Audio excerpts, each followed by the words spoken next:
Oh, holy cow, we're already into the race. Oh my god. We're here. It's me and Schlenks. Schlenks, say hi. Hi, That's I'm Schlenks from NJ, who is ready for some very unbiased commentary. Yeah. We don't know anybody here. We're not close with anybody that is in this race at all. This Aria person seems pretty okay at the game. She's got a bolt. She does. Let's just commentate Aria the whole time. No, either way, let's set the stage. So, this is quarterfinals. No, wait. Yes, this is quarterfinals. The top two from here will make it into semis, which is going to be top 8 at the tournament. We have Ashley. Ashley is a great racer from Europe. Definitely one of the favorites to win this as well. Aria, of course, a newly top 10 time trialer, and has been having a really, really good tournament. Oh yeah. Let's get that out.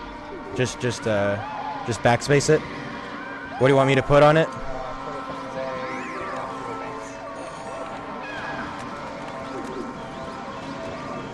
Rjohn cutting ahead with the shrooms here. Yep, and so Catch right back up.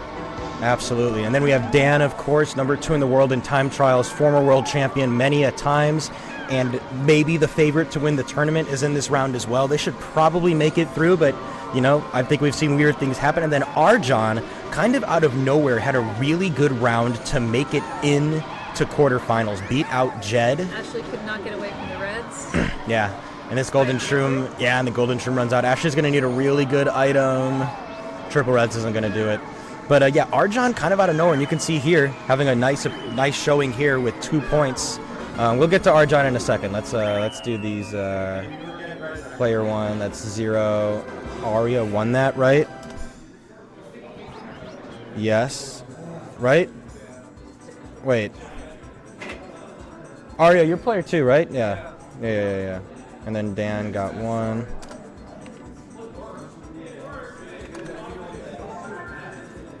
All right, so, and then Rjohn, kind of out of nowhere, had a really, really good run to get into quarterfinals. They're known as a Mario Kart 7 player. They're also really good at World, having the Rainbow Road world record.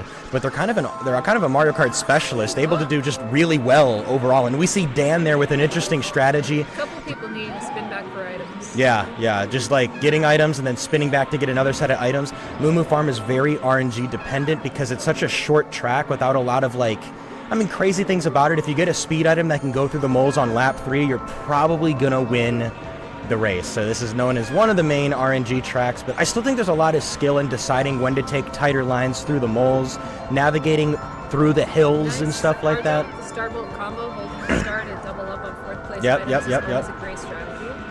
And here we go. Yeah, let's see Aria's lagging behind, but they have a bolt, so they're gonna close this gap pretty easily going into the middle of lap 2. But yeah, so that's the stage. So again, I really think, sincerely, I think Dan is probably pretty guaranteed to make it through. But this is I think a more even battle for second than people realize to make it out and get into the semifinals. And again, Ashley and Rjohn both had to work their way into these quarterfinals. But here we go. We're coming into lap 3. Lots of shrooms. Yep, lots and lots. Everyone has a shroom. It's all about driving right now. So here we go. Let's see, Ashley with triple greens. Might want to shoot them, try to get Aria into a tumble, or Dan is going to hold on to them for defense. And Rjohn is looking pretty good unless we see Dan get something important. It's going to be a blue shell, not the item luck that Dan wants to see. Let's see if Aria can pull something in 4th. Going to hit a banana. It's going to be triple greens as they pulled the item while they were in 3rd, I believe, instead of 4th. I think Aria's probably going to end up in 4th unless they can outdrive Rjohn. No, Rjohn's going to go through. This is going to be 1, Dan 2. Yeah, huge. That's what Ashley needed after not getting any points on Luigi Raceway. Aria, I believe, got 4th there. Yep. And we're all tied at 3. What a start.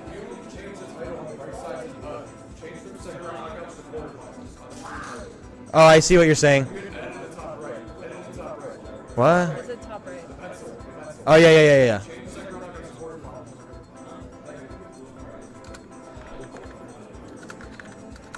No, LOL, hold on. Hold on, you guys. This keyboard is so satisfying. This is like just an amazing keyboard. Anyway, we're all tied up at 3. Yep, we're all good. As we head in to Koopa Troopa Beach. Again, we're focused on the ramp. Will people be able to get over the ramp? Is there going to be traps? How are people going to navigate around it? And how good are we at the backup? Ashley pulling an early start. Is this going to get them to the ramp before Aria can bolt? I think so. It'll be close, but I think she's... Yeah, I think they're going to. Oh. Yep. And Ashley gets a shock dodge, but it isn't able to make it in. Dan sitting back. Let's see if Aria can get the backup. No, they're going to go for it. Nice. Aria with a great backup, and Dan also makes it into the tunnel, but Rjohn unfortunately forced to go out. Not as familiar with Koopa Troopa Beach. They're probably going to suffer here because of it, and indeed they're pretty behind. But honestly, with the shrooms around the corner, Rjohn is still like right there, like just about to cross the finish line as everyone else is, and gets reds on Dan, and they're going to find themselves in 3rd place going to the next slot of items. Unfortunately misses it, and here we go. It's ramp part 2 as they round the corner. Is Ashley going to get any defense items besides a green shell to put onto the ramp? Will they decide to put it here? No, they're going to play it safe, I guess. Aria, gets bolted, and Dan is probably going to make this. They're pretty good at this jump. Aria, yep, has to go around, but that's okay. You know, they both need to go around. Aria and Rjohn are definitely going to be fighting for a point here, and it's Ashley versus Dan for 1st place, unless we see a bolt from Aria or Rjohn that gets them really good on the ramp. So here we go. Ashley rounding the corner, holding this banana for defense in case Dan gets a red. Dan does get a red. That banana is probably going to be spent here. Oh, we do get a bolt, but it's an early bolt from Rjohn. I guess it makes sense to try to get back into it. I think they probably could have waited a little bit because they're going to get big enough in time for the ramp. A little... Perhaps a strategic misplay there. Dan misses the tunnel. This is actually huge for Aria, who has a star. I think maybe Aria had to pull it early. I don't know, because Dan is right just outside of the waterfall now. Aria's going to pull it now. Rjohn does get through the ramp, but I don't think it's going to be enough. Yeah, I think Aria maybe had a chance if they pulled that star a little bit earlier, but all good. Safe with the star, so the Yeah. star speed didn't mess up the ramp. Totally makes sense. Totally makes sense. I agree. Okay, here we go. It's 4, and then 5, and then Rjohn sitting at 3. No, you're good. You're good. All right, here we go. Calamari Desert, an extremely laggy course, and Ashley finds themselves with the lead. Rjohn trying to get back into the mix, and Mushroom Cup is definitely the way to do it. Calamari Desert, and here we go. Dan, you see, this is a very, I would say a top-level strat. Like, you got to be really confident that you can pull this off. Or, you know, you're fishing for items is what you're trying to do, and Dan gets it. You gotta be confident in your RNG. Yeah, got to be confident in your RNG, and Dan with Star Bolt, it's gonna, you know, pay off really, really well. But again, in that spot, you could very easily. Boo. Yep, and gets the boo. Amazing item lock. Rjohn and Aria need to be careful here. Gets a single red. Aria gonna have to have a trigger finger, triple reds. Stealing the star. And steals the star. Stole it from Ashley. Actually, Ashley got a 2nd place star. That's a 5% chance. Yikes. Dan in a good spot to run away with this. Yeah. Also, chat, sound, audio, everything sounds good, right? Just to make sure. Assume all the audio levels are good. Let us know if something needs to be turned up or down. Anyway, here we go. Dan doing the Calamari Desert hops.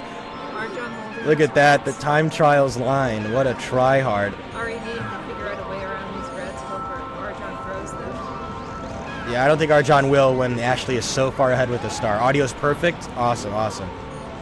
So here we go. And again, we're not on lap 3 yet, so a lot can happen, but it does look like a battle between Dan and Ashley right now. Here comes a bolt, and it gets stolen. Yeah, by Dan. Dan steals the bolt. Unfortunate. I mean, that makes sense. I mean, like, you got to focus on so many screens, and the last thing I'd be thinking about is Dan already having another boo. Super unfortunate for Aria there, but again, great play. And that's a 3rd 5% boo from Dan, and stealing the golden shroom from Aria. Aria is in big trouble. It's looking unfortunate for Aria here, but here we go. Definitely, I mean, actually pretty close behind Rjohn, honestly. I think this is probably going to be Dan at 1, Ashley at 2. That bomb does not help Rjohn's case, and Aria has a star to prevent these reds. However, I think the star might run out. Aria's going to try to escape these reds. I think the star invincibility is going to be enough. Oh, almost fell into the rails. Here we go, we get a bolt. It's an unfortunate bolt. Rjohn does spin out, though. Aria's still pretty far ahead. This is going to be a tight race for 3rd, I think. Yeah, Arjan's going to need something else. One of those greens actually went through the rail, and Aria got snagged on the rail. Arjan pulls triple reds. What does Aria get? Triple reds as well. He's going to have to fire all of them. See if any of them can hit Arjan and have them tumble. And is Aria going to go across? Oh, and Aria gets third. Holy cow. Wow. Again, great plays there. And again, Aria, man, got snagged right at the end. That could have spelled disaster, and it didn't. Point. And then Arjan got, yeah, nothing, yeah. All right. Here we go. Dan and Ashley tied. We're on to DK JP.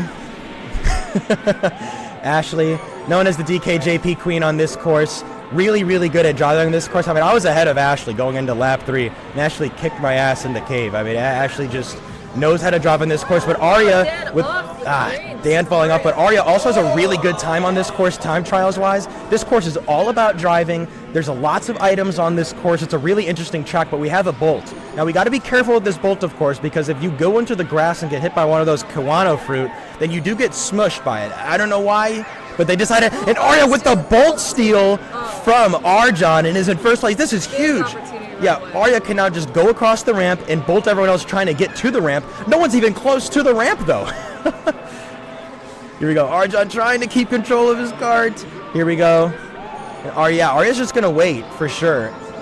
Got to worry. And Aria also gets the shock dodge going across the thing. Wow. Could probably just hold on to this bolt and play it safe. Yeah, they don't need to. They could just instant bolt again if they want to be cheeky. Yep, nice. And that's exactly what they're going to do. Oh, that's fine.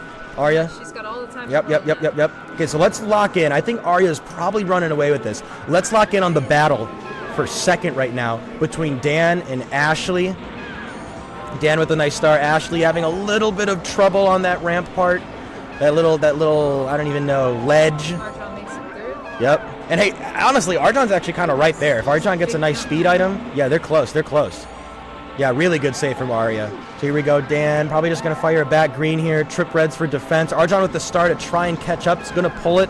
I agree. Don't just wait. You got to go for it. Let's see if Rjohn gets something good. Blue shell probably isn't going to help them too much. I mean, it'll help, Dan with the outside chance of catching Aria. But we do have a bolt from Ashley. Stop Dan. Yep, But then absolutely. Dan reds. Yep, and also does amazing play from Ashley there. And Rjohn barely staying on. This is Rjohn's chance to try to catch up to Dan. Ashley having a little bit of trouble again, but pulls a star in second place. This is really good for Ashley. I think Ashley's going to lock up second place. And Aria getting first place on DK JP. Here we go. Rjohn actually catching up to Dan. Is Rjohn going to take down the tournament favorite at the end of DKJP? They both have triple shrooms, but it gets booed by Ashley. How unfortunate. Ashley's saying, no, I'm not going to give you a chance to beat Dan. Wait, and Dan passed up, but Dan has shrooms. Dan has shrooms, and they're jostling, and Rjohn makes it at the end. Holy cow! What a performance from Rjohn there right at the end. Really good stuff. What a battle. Yep.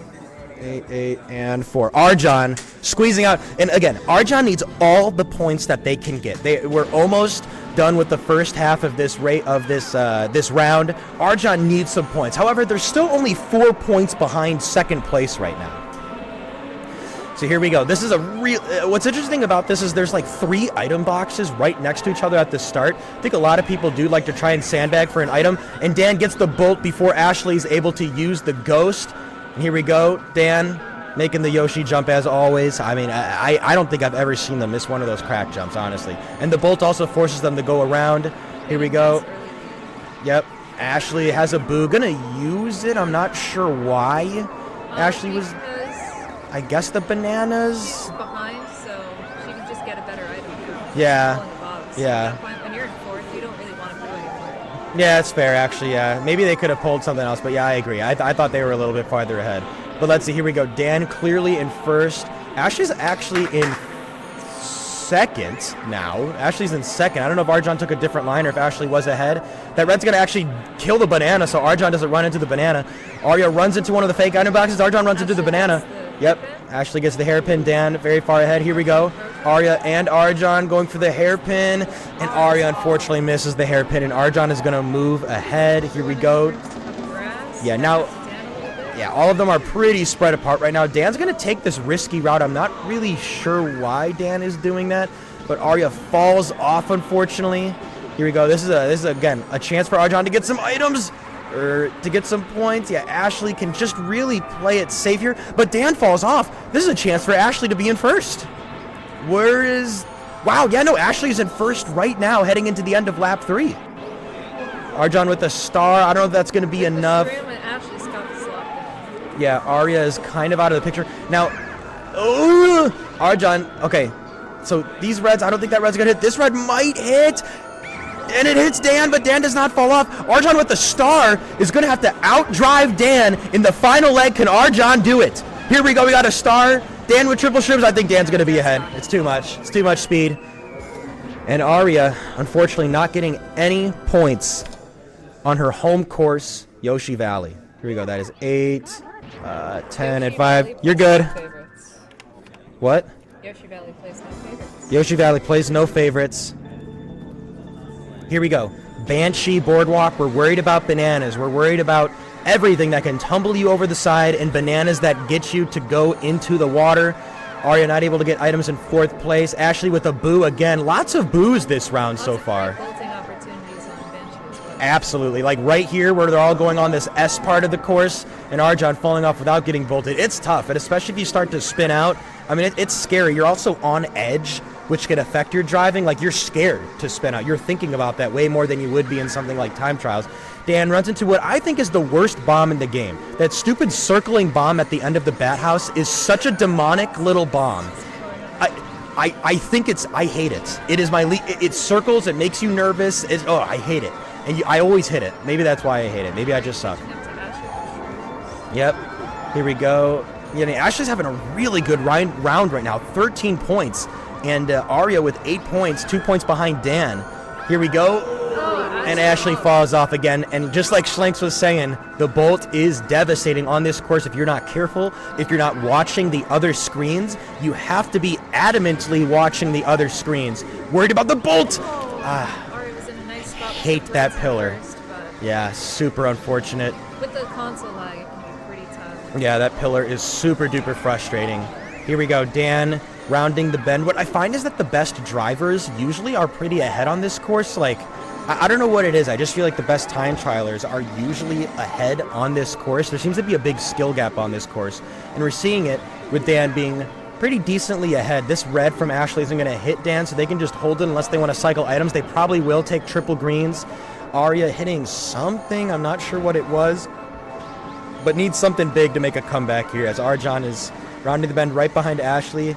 Rjohn still probably wants to play a bit aggressive. I mean, they are, again, 5 points away from second place, and I think Rjohn still has a chance. Spins out over it, and Aria falls off. I don't think Aria's going to be able to make a comeback here, but maybe Rjohn can get something. I don't think it's going to be enough. Yep, break. Yep. Yeah. It's going to be 1 for Dan, 2 for Ashley. Yeah, I think it's 13. Ashley's going to be at 15. Rjohn getting a nice point, and Aria is finding themselves struggling as we head into Rainbow Road. Here we go. Of course, it's the longest course in the game, but there's a lot of points on the board still. 5 points back from second place is not that big of a deal when there's still 9 tracks left to race and a lot of Mario Kart to play. Here we go. Taking out the bomb. That's the sneaky bomb that's kind of like on the down slope of the ramp, and I don't know. It's a weird bomb. I don't know if they fully, coded it right or something like that. But Aria with a nice bolt here. Now, right here where Ashley's turning, you can actually fall off with a bolt there. You can get airtime and fall off the edge. Aria maybe could have waited for there, but I mean, it's very lucky to even get that. Great place to use these shells. They come from above, so even if you're holding something behind you. Yep, Dan is definitely aware of this, doing braking, and nice break from Dan to not run into the chomp. A lot of people would just be AAA tapping, like, I gotta get my speed back up. But Dan knowing what they're doing there. So what is the game state now? All pretty close to each other. Aria going to put down a fake item box. Ashley's got to worry about it. Maybe knows it's there. Aria and Dan are going to try to use their driving to get away. This could be a big front. Yep. Rjohn is struggling right now. The competition is getting stiffer, and you're going to have to start playing out of your mind to get a lot of points here. Go. Aria gets hit by a blue. Doesn't fall over the side, which again can very much happen with the blue. And we have a 63 viewer raid from Matthias. There you go. Welcome, Matthias viewers. Here we go. We got an intense quarterfinals match. We got LRXC and Schlenks on the comms as we are about to head towards the end of lap 1. So for those that don't know what this is PA Meet 2026 held in Pittsburgh, Pennsylvania. The top 2 finishers in this round will advance to semifinals, which is top 8 in the tournament. Again, we have Ashley, Dan, Aria, and Rjohn all fighting for a spot for PA Meet glory. Here we go. What's up, VAJ? VAJ in the house. Here we go. All right. Yep. And Dan hitting a bomb. Uncharacteristic. Here we go. Banana trail. Ashley's going to have to be careful. Not careful enough. Gets spun out. Wastes one of the shrooms. Rjohn with the star to try to make something happen on the comeback. Waits for them to get back to full speed. Really nice from Rjohn there. That's just those microscopic time saves that can make the difference when you have those really close finishes at the end. I don't think people think about that enough. That like, with triple shrooms, I was so close to beating them. But maybe you could have if you actually drove better on the course. I think driving is still very important. Obviously not as important in time trials, but it's very important. Just driving ahead, setting as many traps as you can. Yep. Yeah, they're all pretty close to each other heading into the midway point during the time trial shroom spot. Lap 2, Dan spinning out. Here comes a blue. Aria's going to have to be careful. They're kind of in the middle. Somehow knew that they weren't perfectly in the middle and didn't get hit by that blue, but it did take out one of the reds. Double red here is going to be able to hit Dan, and Dan falls off the course. Amazing red from Aria there, and Dan just wasn't careful enough, and Aria with a star in first. This is exactly the position that Aria wants to be. Is going to be looking at Ashley's screen to see if Ashley gets a second place boo. It is possible. See how long Aria decides to hold on to this star. Not many other items to get in first place. Yeah, honestly, I mean, like, holding on to the star just makes sense. Like, you have the lead, wait till someone passes you or you need to use it. Was scared of that chomp right there. Gonna try to get the trend to maximize that star. Look at how quick Aria is going down that ramp, and Ashley with an awkward jump, losing a bit of time, and Dan rounding the bend, trying to make a comeback here. But if there's anyone that can make a lap 3 comeback on Rainbow Road, it's the world record holder, Dan Burbank. Here we go. Rjohn spinning out. Isn't going to be able to hit Ashley with this single red with triple reds in front of it. Here we go. Aria still ahead. Ashley not getting anything. Rjohn with a third place star. Probably going to let it rip on this corner and try to get some items. Yep, rolls an item. Gets the star bolt combo. And Rjohn moving into second place and is probably going to catch up to Aria in first as we get to the halfway point in lap 3. And Dan struggling right now, getting bolted in fourth place. It's the worst feeling when you're in fourth place and third place gets a bolt and you just get triple reds and you can't do anything about it. It just sucks. Anyway, here we go, Rjohn. This is the points that they need. They're in first place right now. Can they get a back green on Aria? Aria needs to be careful. Greens can be devastating. Somehow dodges the chomp. Aria does as well. Here comes Ashley with triple greens. Maybe going to try to shoot him to the side to hit Dan. It's not going to hit Dan anymore with the star. Let's see what Ashley decides to do. Let's see what item we get in third place. It's triple shrooms. Just going to try to let him rip and try to catch up to second place. Aria with the red. Rjohn has the banana for defense. Should probably hold on to it. I don't think Aria's going to be able to get them. Ashley doesn't get the items that they want. I don't think these reds are ever going to hit Aria. And Dan is just struggling in the back. Golden Shroom isn't going to do enough. Rjohn dodges the chomp, and Rjohn with the first place on Rainbow Road. Aria second. This is the great equalizer match right here. Holy cow. All right, Aria with 2 points there. That's 10. Huge. Dan staying at 13, and Rjohn with the huge win at 9 points as we're at the halfway point and we're moving on to Wario Stadium. Here we go. Rjohn going to sandbag at the start of Wario Stadium. Perfectly fine. Probably not on purpose. It's hard to hit the start boost. It's hard to hit the start boost in this game. Here we go. Splitting the uprights on these items. Man, that might be my least favorite item row in the game because you can't line up before you go to it. You kind of have to know how you're lining up. And that one is tough too, the one that Rjohn just went past. But here we go. 2 players with triple shrooms rounding the bend. You've heard it many times if you watched a lot of Mario Kart 64. The bolt is king on Wario Stadium and knowing how to do the backup. It's not as difficult as a backup as Royal Raceway, but the mind games of how close you get to the ramp, trying to make yourself bonk on the side so the bolt doesn't get you over. Let's see if Ashley and Rjohn can make my bolt commentary make any sense by getting a bolt. Lots of sneaky places to throw reds too. They like to Absolutely. Yep, you got to know what walls they can travel over because I can't travel over all the walls. We get a star in 4th place. Rjohn probably going to let it. No, I would have let it rip there. I'm a chicken. I thought I was going to hit that item box. But Rjohn knows better. That's why they're in here in quarterfinals A. Rjohn's here for a reason. Is trying to show it with stars around the corner. Ashley might do a star for defense. Doesn't want to get hit by the red. Rjohn needs to be careful. Their star is going to expire before Ashley's. Here we go, and Dan finds himself in 4th place again. Aria getting hit by a red and gets passed by literally everyone. That's how close this pack is heading in to lap 2. Here we go. Yep, Rjohn. Yeah, that's right. Rjohn playing it just like Rainbow Road has the world record. LOL. Here we go. Rjohn gets the star steal. You got to be careful.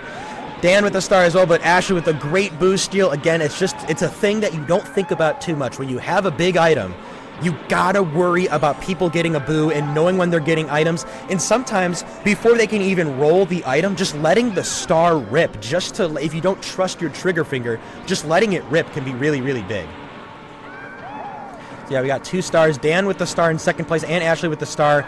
Good bolt defense versus Aria. If Aria pulls a bolt here, and they do, and Aria just decides, I'm going to use the bolt quick. Yeah, makes sense. Let's see if Aria can get any squishes. They're going to try to squish Rjohn. Doesn't do it. Rjohn's able to dodge it. Gets triple shrooms. Rjohn doesn't get a bolt either. Great dodge from Aria. That is a sneaky fake item spot, honestly. I'm surprised no one has hit that yet. It's kind of out in the open, but that is the line that everyone takes as they're coming out of that ramp. Here we go. Aria rounding the corner. Ashley as well, and Dan holding on to a star in 1st place. Dan is in really good position right now, and Dan trying to get some points on the board, trying to get back into 1st place, because if I recall correctly, I think seeding does matter as we go into semifinals. So if you get 1st, you should be getting a more, theoretically, easier opponents in semis, which is definitely what Dan wants. So 1st place does matter here, but obviously you're just trying to focus on top 2. Here we go.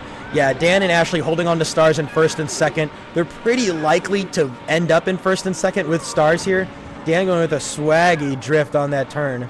Here we go. Yeah, Aria's in trouble, trying to triple A press. Can they get a quick bolt and misses the item slot? You hate to see that. Here we go. I'd say this is more of a battle for 3rd right now between Aria and Rjohn. Aria going to have a better driving here. You can see how they just hug that corner really nicely. Let's see what Rjohn gets. Triple shrooms, and is Aria going to miss another item? No! That's 2 item misses in 4th place. It's a big deal. Missing items is a big, big deal, and misses another item slot. Oh my goodness. And runs this is just not going well for Aria. Aria trying to stay calm. Rjohn with the bolt as well. It might actually matter here. Rjohn's going to come up on Ashley. Is the red going to be enough? Is Ashley going to be able to go past? Rjohn gets 2nd. Wow. Rjohn showing that they still belong here. Aria not able to get points. Dan getting 1st place there. They're going to have 16. And Rjohn with 11 points as we go on to Sherbet Land. Here we go. 17, 10, 16, and 11. Rjohn and Aria are going to start to need to make something happen right now. We're getting towards the last courses. 7 courses left, I believe. We got to start making something happen because, 5 points when we're getting to this part of the race is a big deal. But here we go. Rjohn with the golden shroom. Dan getting hit by something. I'm not sure what. Are you going to have these 2 shrooms? Rjohn's got to be careful. Now, this cave is so annoying in versus. When you're going fast at 150cc, it's such a tight space with penguins going everywhere. It's very easy to hit one of those penguins, and it's somewhat difficult to take the optimal, in quotation marks, time trials line. But here we go. Yeah, that was a nice, almost fell into the crack, I believe Dan did there. We have 2 stars in 3rd and 4th place. Dan, man, taking these risky crack jumps. It is just... Here we go. Either way, Ashley with the red. That red's not going to be able to hit anyone. With 2 reds just chasing. 2 reds chasing. I don't think it's going to hit them. Everyone has a star as we go through the cave, and we are tight right now. Holy cow. Aria without items in 4th place. Here we go. Rjohn with the single shroom. Dan with the boo. Rjohn gets hit. Gets put off to the side. When is Dan going to use this boo? Not going to decide to take the shrooms. Going to decide to play conservatively, of course, and just wait to see if there's a bolt or a star that comes out. Tries to steal it. Isn't able to. Aria has the faster finger. Here we go. Aria gets them, and they're in first place with a boo. This is exactly what Aria wants to see. Just decides to take a shroom. Probably was trying to boo the boo. And that's fine, though. Here we go. Ashley going through the cave with the star. I'm not sure they're going to be able to catch up. Aria's driving is going to be really superior here. Here we go. Rjohn with the golden shroom. I don't think Rjohn's going to be able to make anything happen. Dan in second place. Ashley with third with the reds. I don't think these reds are going to hit Dan. Dan actually hits the penguin, and Ashley is going to pass Dan. Aria first. Ashley second. Dan probably third, and Rjohn in fourth. Holy cow. Oh, my gosh. I'm out of breath after that one, but that is exactly what Aria needs. Oh my goodness. Here we go. 17 for Dan and Rjohn, not able to get points there as we go on to Royal Raceway. 19, 13, 17, and 11. Now the gap to second place is only 4 points instead of 5. Here we go. Rounding the bend, trying to get some items. Bananas are really annoying. Does anyone get bananas? Doesn't look like it. Aria with triple reds in first is going to be able to defend. We get a bolt to try to get someone into the water. Wasn't able to. Yeah, Dan just deciding to pull an early bolt. Makes sense. Did Dan sandbag for 2 items? I might have missed it. They might have. Rjohn somehow not getting squashed there. Holy cow. Dan going to use some nice shrooms here. 1, 2, and 3. Let's see what item they get. No, we get a blue shell. No bolt stuff. There is a really hard backup on this course. We'll see if it comes to fruition, if Rjohn or Dan is able to pull a bolt on the next lap. Here we go. Blue lining up the blue. Ashley's a little bit scared of that blue. You don't want to be in the middle of that ramp when the blue is fired. Aria as well. Is Aria going to actually break? Aria is going to break, but it's not going to matter. They didn't break enough, or it was just they were too far ahead for the break to matter. Now they're in fourth place with triple greens. Went from a really good position to not the best position. Going to try to fire these greens across. Does it hit anyone? Actually almost hit Rjohn. That's actually a sick green spot. I never really even thought about that. Ashley's reds are probably going to hit Dan. Dan braking. Really intelligent break there. If you kept on the gas there, Dan would have had a lot of forward momentum and would have fell across the item boxes. Really, really intelligent braking from Dan there. That's the next level sense you need to be a successful versus mode player. It's not just time trials where you're just pressing A the whole time. This is a completely different skill set, and that's completely on display here as we're about on the halfway point of Royal Raceway. Is Dan going to get a bolt? No, we're going to get a star. Ashley is going to be safe. Aria misses the ramp. Oh, let's see some A-B spin action. It's tough. It's hard to get back on once you miss it. Super unfortunate for Aria. Here we go. Aria is just in fourth. Gonna need a bolt and like a really nice bolt on the ramp to make a comeback here. So let's lock in. Rjohn can't get over this corner. I think the shroom got canceled by I think Rjohn was kind of spinning out, and Aria does get the bolt that they need. Let's lock in. When is Aria going to use this bolt? 1, 2, and 3 are they're going to use it right here to try to cycle another bolt. No, triple shrooms, and that's fine. Doesn't get anyone in, but Aria is somewhat catching up. Ashley gets hit by something. I don't know if Dan threw a red or if it was a fake item box, and Rjohn's got to watch out. Probably don't need to save this star. Just let the star rip. Yep. Rjohn, look over. Do we get a star super bounce? No. Oh, a little bit. A little bit of a bounce. Here we go. Rjohn with triple shrooms, and Ashley also misses the ramp and just gives Dan the red carpet to go into first. Here we go. Shroom, cross the ramp. Dan is safe. Probably going to end up in first. Triple shrooms for Aria. I think Aria's out of the picture right now. This is a battle for second between Rjohn and Ashley, so let's lock in on those. Ashley with a single red. Rjohn with 3 of them. I think one of these is going to hit Ashley, and Ashley might be in trouble if Rjohn can outdrive them towards the end. They hit. Here we go. Ashley's still in the grass. We get a shroom. And Rjohn with the second place. Great driving from Rjohn there. And Dan might be running away with this one. 20 points as we head into the final course. Here we go. 20. Ashley Aria not able to get points. And Rjohn with 13. 20, 20, 13, and 13. We have 5 courses left to go. This is a 7-point gap to second place. Rjohn or Aria are going to need to make something happen for them to have a chance, because 7 points is a pretty big gap, and the less amount of races that we have, the more insurmountable it becomes. Yep, double bolt here, no squashes, they're all able to get through. Oh, Rjohn barely hitting that thwomp. Rjohn's just going to break, waiting to get through. Oh, my bad. Here we go. Yep, those fake item boxes are really hard to get through, but Dan is going to try and wait to bolt Ashley, I assume. That was a good attempt. Right now, Dan can kind of focus on Ashley because you want to try to get first place to get into the better pool right now. Aria falling off. Unfortunate. I think they got bolted, I believe. It was a bolt off into the lava.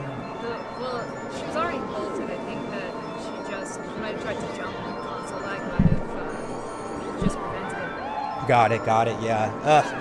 Yeah, I encountered that issue too on Bowser's Castle where I think I'm hopping and then it's a hop a little bit too late. Aria having a bolt, but Rjohn with triple reds. Let's see, now here on Bowser's Castle we can do some nice bolts where once you get around a corner, let's see if Aria uses it here. Aria might use the bolt here. See, that's a really nice bolt spot. So Aria could have used the bolt there and Rjohn would have fallen into like the corner where the statue is. Yeah, gets Dan. Would have fallen into like the statue and would have blocked them from being able to use red. So that was a really good potential bolt spot, but Aria is just struggling right now. And Rjohn falls into the lava though, giving Aria a chance. But again, another bolt. You don't want thirds here. You want first and you want seconds. Was trying to target Ashley, I believe, to get into the lava, but it wasn't enough. Yep. Still getting beat down by like 2. Here we go with the gold shroom. Gonna let it rip right now. Aria with the star to try to make something happen. Yeah, it's looking rough. I think we need to see Aria get second here, or Rjohn get second here to have a chance. But even those little tiny mistakes like hitting the corner, all those little things add up, especially on a course where it's all about driving and not surviving. With all these hazards, Aria with another star. They need a mistake. We need a bolt, something for Rjohn or Aria. They both get stars, but I don't think that's going to be enough for Dan. Well, never mind. They're actually right above on the spiral. They're kind of catching up. Here we go. Ashley's probably going to run away with this one, but Dan is in trouble with Aria and Rjohn in tow. And Aria with the star goes past, and that's second place for Aria and Rjohn in fourth and Dan in third. That is what we needed. Holy cow. Here we go. That is 23 points for Ashley. Ashley is in a commanding position right now. Aria with 15, Dan with 21, and Rjohn able to get points there. As we move on to the Flower Cup, it's time for my least favorite track, Toad's Turnpike. Vansky, sorry if you're listening. This track is horrendous. And versus, it might be a little bit better. But here we go. We're going to see people try to go for the shroom slide start so that they're able to steal all the items, which Dan does. Notice that second place doesn't get items, which was Ashley, I believe, at the time. Aria with the bolt. You can try to time this bolt to get people to run into the vehicles. Probably just now hold it to get fourth place out of combo. Yeah, just to try to cycle. Yeah, I agree. And the vehicles aren't really close enough on the first lap, one bend. Yep, gonna... Oh, no. How did they not hit each other? Do we get any squishes? No, but we get a back green from Dan, and is able to shroom out of the way. Yep. Here comes Ashley. Ashley's going to see if they can get ahead of the... Oh, Aria doesn't get any items. Not that it matters too much when you're in first place. Dan with triple shrooms is probably going to shroom right past Aria, but Aria with a nice block. And they are jostling for position. my favorite phrase from Wisco Meet. It's too bad there's no drink to fall into. I know, there's no drink to... Well, technically, you actually can fall into the drink under the course. That's true. Yeah, the secret water under Toad's Turnpike.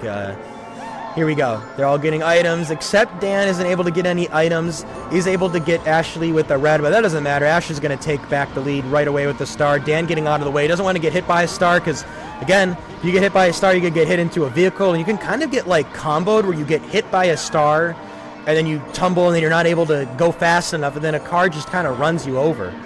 But either way, let's see the positions here. Rjohn falling out of the course, I think. Yeah, got greened or something like that. Aria had reds. Yep. Got it. Only place you can throw them onto. Yeah, definitely. And then Aria getting hit by something. Here we go. Again, Aria, I think Rjohn might be out of the picture. They would need something miraculous to make this happen with 4 races left. We're locking in on Aria's chance to get into second place here, but as we go into lap 3 with Ashley with the boo, Aria's going to have to probably outplay Dan Bernbeg. I do not think that 8 points is surmountable for Aria here. I think Ashley is just probably going to be guaranteed to make it to the finals. Is Aria going to be able to outplay Dan Burbank to get into semifinals of PA meet? Well, this last lap of Toad's Turnpike is probably going to tell that story. Here we go. Tell us the answer to that story. Red hits Aria. Dan braking to try to get them. Dan's not going to be able to escape this red. And again, Ashley in a really good position right now is going to boo the reds. See if... Oh, no! And Aria falls into the drink that we were talking about in Toad's Turnpike, unfortunately. And I think Dan's going to run away with this one. Ashley in first. I don't think Dan's going to catch up. Aria can try to get some points here, but like this is looking pretty good for Ashley and Dan right now. It's looking really, really good. Here we go, maybe. Yeah, it's not looking good. We're gonna have to see something crazy. It's still surely statistically likely. Here we go. That's 23, and then Rjohn got a point there, so that is 14. The rest of here is a lot more chaotic. Yeah, very chaotic. Now, again, I think another storyline right now is that Ashley is ahead of Dan Burbank with 3 courses left in this round. That was unexpected to say the least. I mean, Dan came into this as the #1 seed. I think if we had to bet on this, probably the tournament favorite to win this tournament, and they're behind Ashley right now. So, yeah, here we go. And again, so there's an 8-point gap. Yeah, there's going to need to be like 3 first places and a lot of last places from Dan here. This isn't completely locked up yet, but we could see a result here that makes it locked up. Rjohn is also going to have to assist out racing Dan Burbank in these final races, because if Dan Burbank just gets 3, like gets 3rd place for all these final races, Aria still cannot get 2nd place, nor can Rjohn get 2nd place. So we literally have to get Dan getting at least 3 last places, I believe, for Aria to have a chance. I believe I'm correct on that. I might be wrong. Ashley somehow falling off. I don't know what really happened there. Okay, here we go. Ashley in 4th right now with 2 reds and a star, trying not to fall off the bridge. Rjohn is still in 1st place. I mean, Rjohn is still mathematically in it, so they still should be racing. And I mean, they're doing really well. I mean, again, versus Aria, Dan, and Ashley. I mean, like getting 14 points with 3 races left. I mean, that is still really impressive. Yeah, there's levels to this. Ashley's got first at the end here, unless there's some kind of sneaky item waiting for her. Yeah. So here we go. Now again, we are focused. I think Ashley's in this. Okay, Aria getting 2nd. Yeah, say so. 3rd, though. Yeah, we're gonna need to. Yeah. Again, Ashley is doing really, really well right now.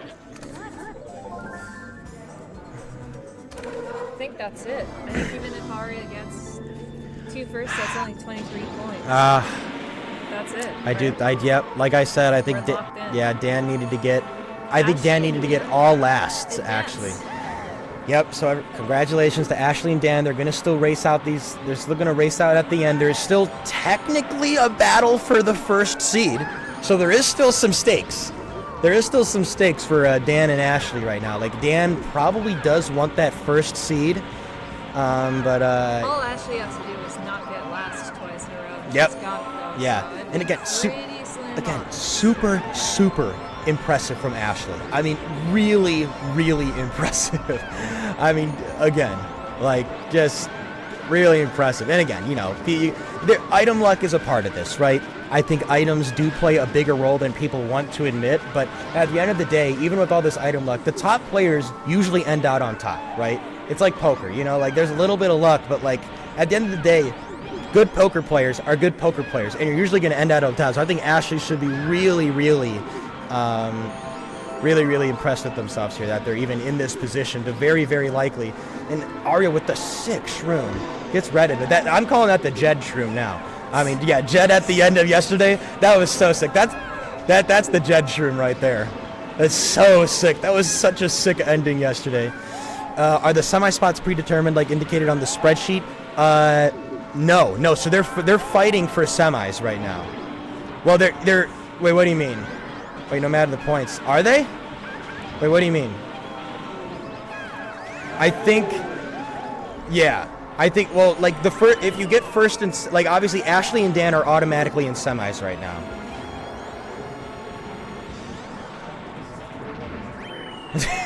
Are you having a little bit of fun at the end? Why? Because why not?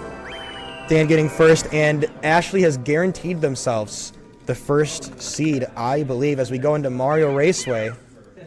And, oh, wait, Aria did get 2 points there. Here we go, Mario Raceway. Well, no, actually, Ashley can get last and Dan can get first right now. And then I don't know what the tiebreaker would be. I don't know what exactly the, Yeah. So here we go.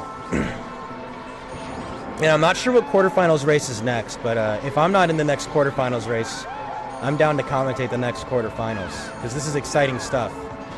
Here we go. Dan taking the 6-star spot here. Bowling over Rjohn. Rjohn just taking the brunt of it. They hung in there in this round for sure. So again, yeah, I mean, like Dan getting first and Ashley getting last. Dan is holding on to these triple shrooms here. Probably going to no, they're just going to hold on to them. Going to do the time trial shroom spot here.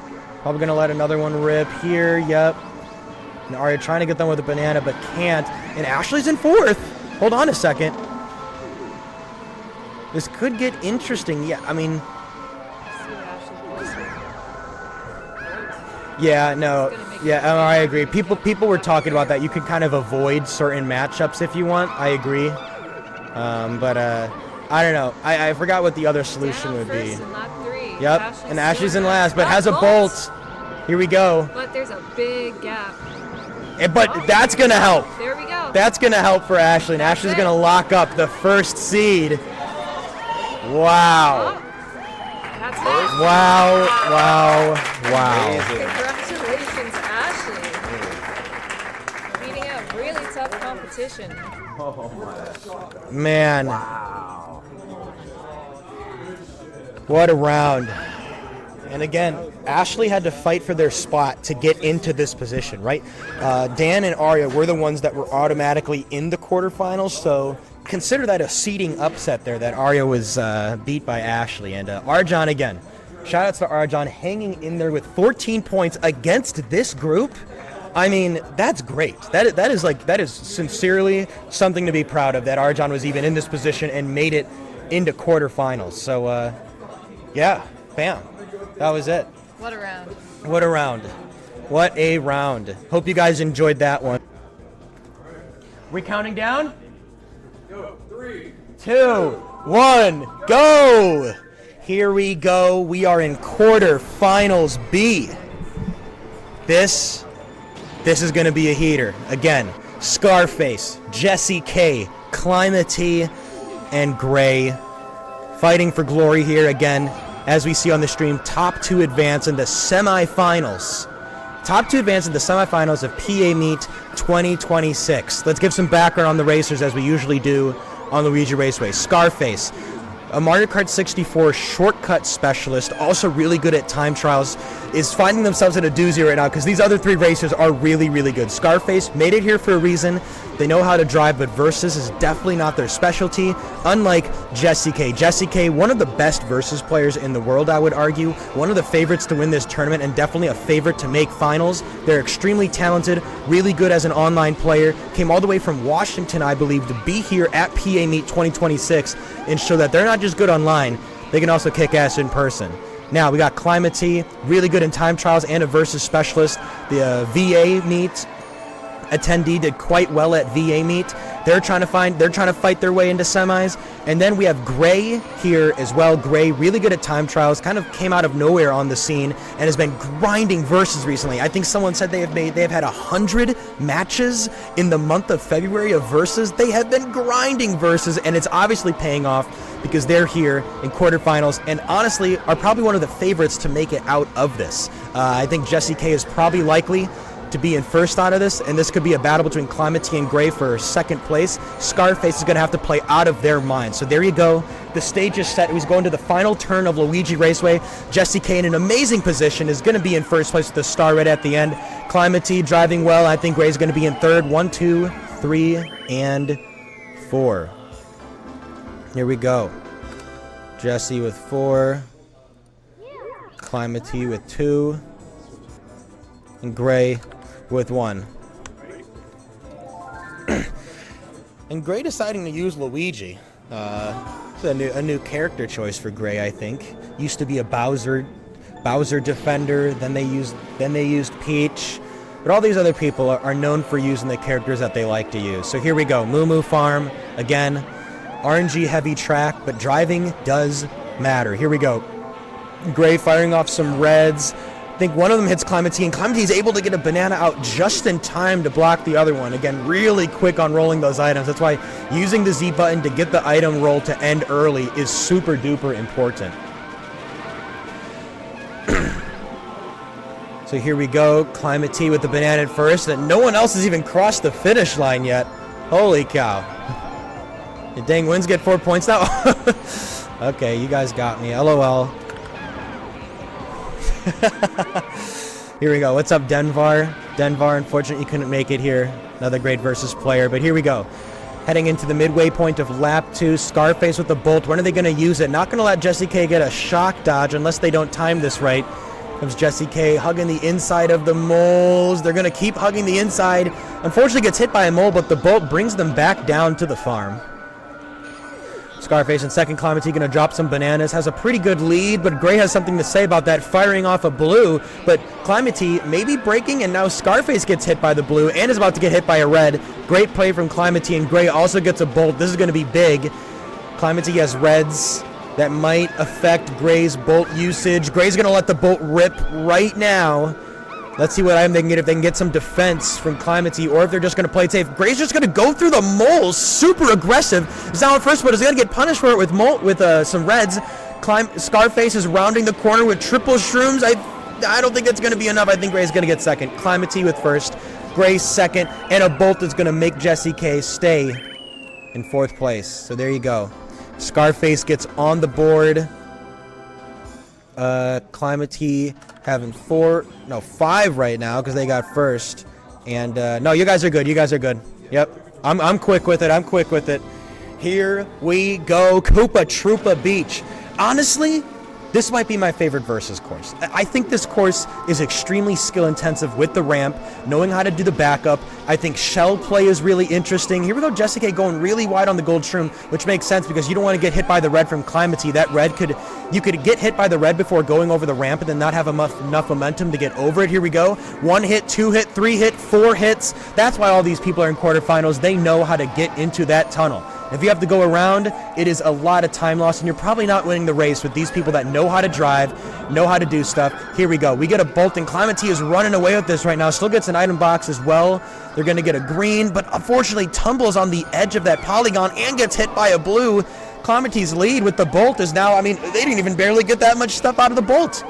Here we go. Let's see Gray getting hit by a red right around the corner. Climatee's probably going to try to place this banana on the ramp. Let's see if this banana can cause trouble for someone as they go on the ramp. SkarFace tries to do something fancy. Jessie K can't hit it as well, and Gray is in. Whoa, Jessie K trying to do something crazy. Almost hopped up in it.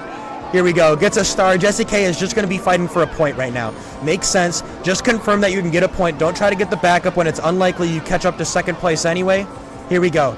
Jessie K gonna go for items here. Gets the shock dodge as well because the star was still barely intact a couple of frames after it went away. And Jessie K is loving that right now, giving them a chance to catch up to Gray. Good. Climatee going around. Oh, because they got bolted. I'm silly. Here we go. And gets the boo. Gray defending themselves from a potential bolt. And Jessie K missing the ramp again. No. And Gray is gonna maybe get it first. I don't think it's gonna be enough. Climatee's in first. Gray's in second. And I think SkarFace is going to be in third and get another point on the board, slowly chipping away, getting some points. And Jessie K finding themselves in an awkward position again. But again, you guys are good. It's tough. Mushroom Cup is tough. It's early in the round. There's a lot of tracks to go, a lot of skill-intensive tracks. This one, a lot of people like to argue, isn't very skill intensive. Speed items are really, really big at the end with the star cutting across the sand. The train isn't really that big of a deal on this course because in 4-player, the train doesn't have 2 of its cars. It's just a single little engine, so it's very rare that you hit the train either. But here we go. Climatee with 2 shrooms in third place. Gonna try to cycle these items. Let's see what Jessie K gets. That's 2 reds. Banana trail as well. Maybe going to try to get SkarFace to use one of these bananas and then hit him with the red right after. That blue is going to do the work that Jessie K was trying to do anyway. Almost tumbles into the train tracks. That would have been pretty much game over for SkarFace, as you have to drive all the way back around for a lap to count, I believe. That would have been bad because you can't take shortcuts, if that would even be one. But yeah, so that would have been that would have been race over for SkarFace. So SkarFace, very happy that they weren't ending up into the tracks. There we go. Jesse K with a nice banana block here. Climatee with double star. Going to be able to go over the sand, drifting to make the star go even faster. Gray in an interesting spot right here, second place, but probably going to get passed up by Climatee. Yep, does. And gets a bolt, gets a star as well.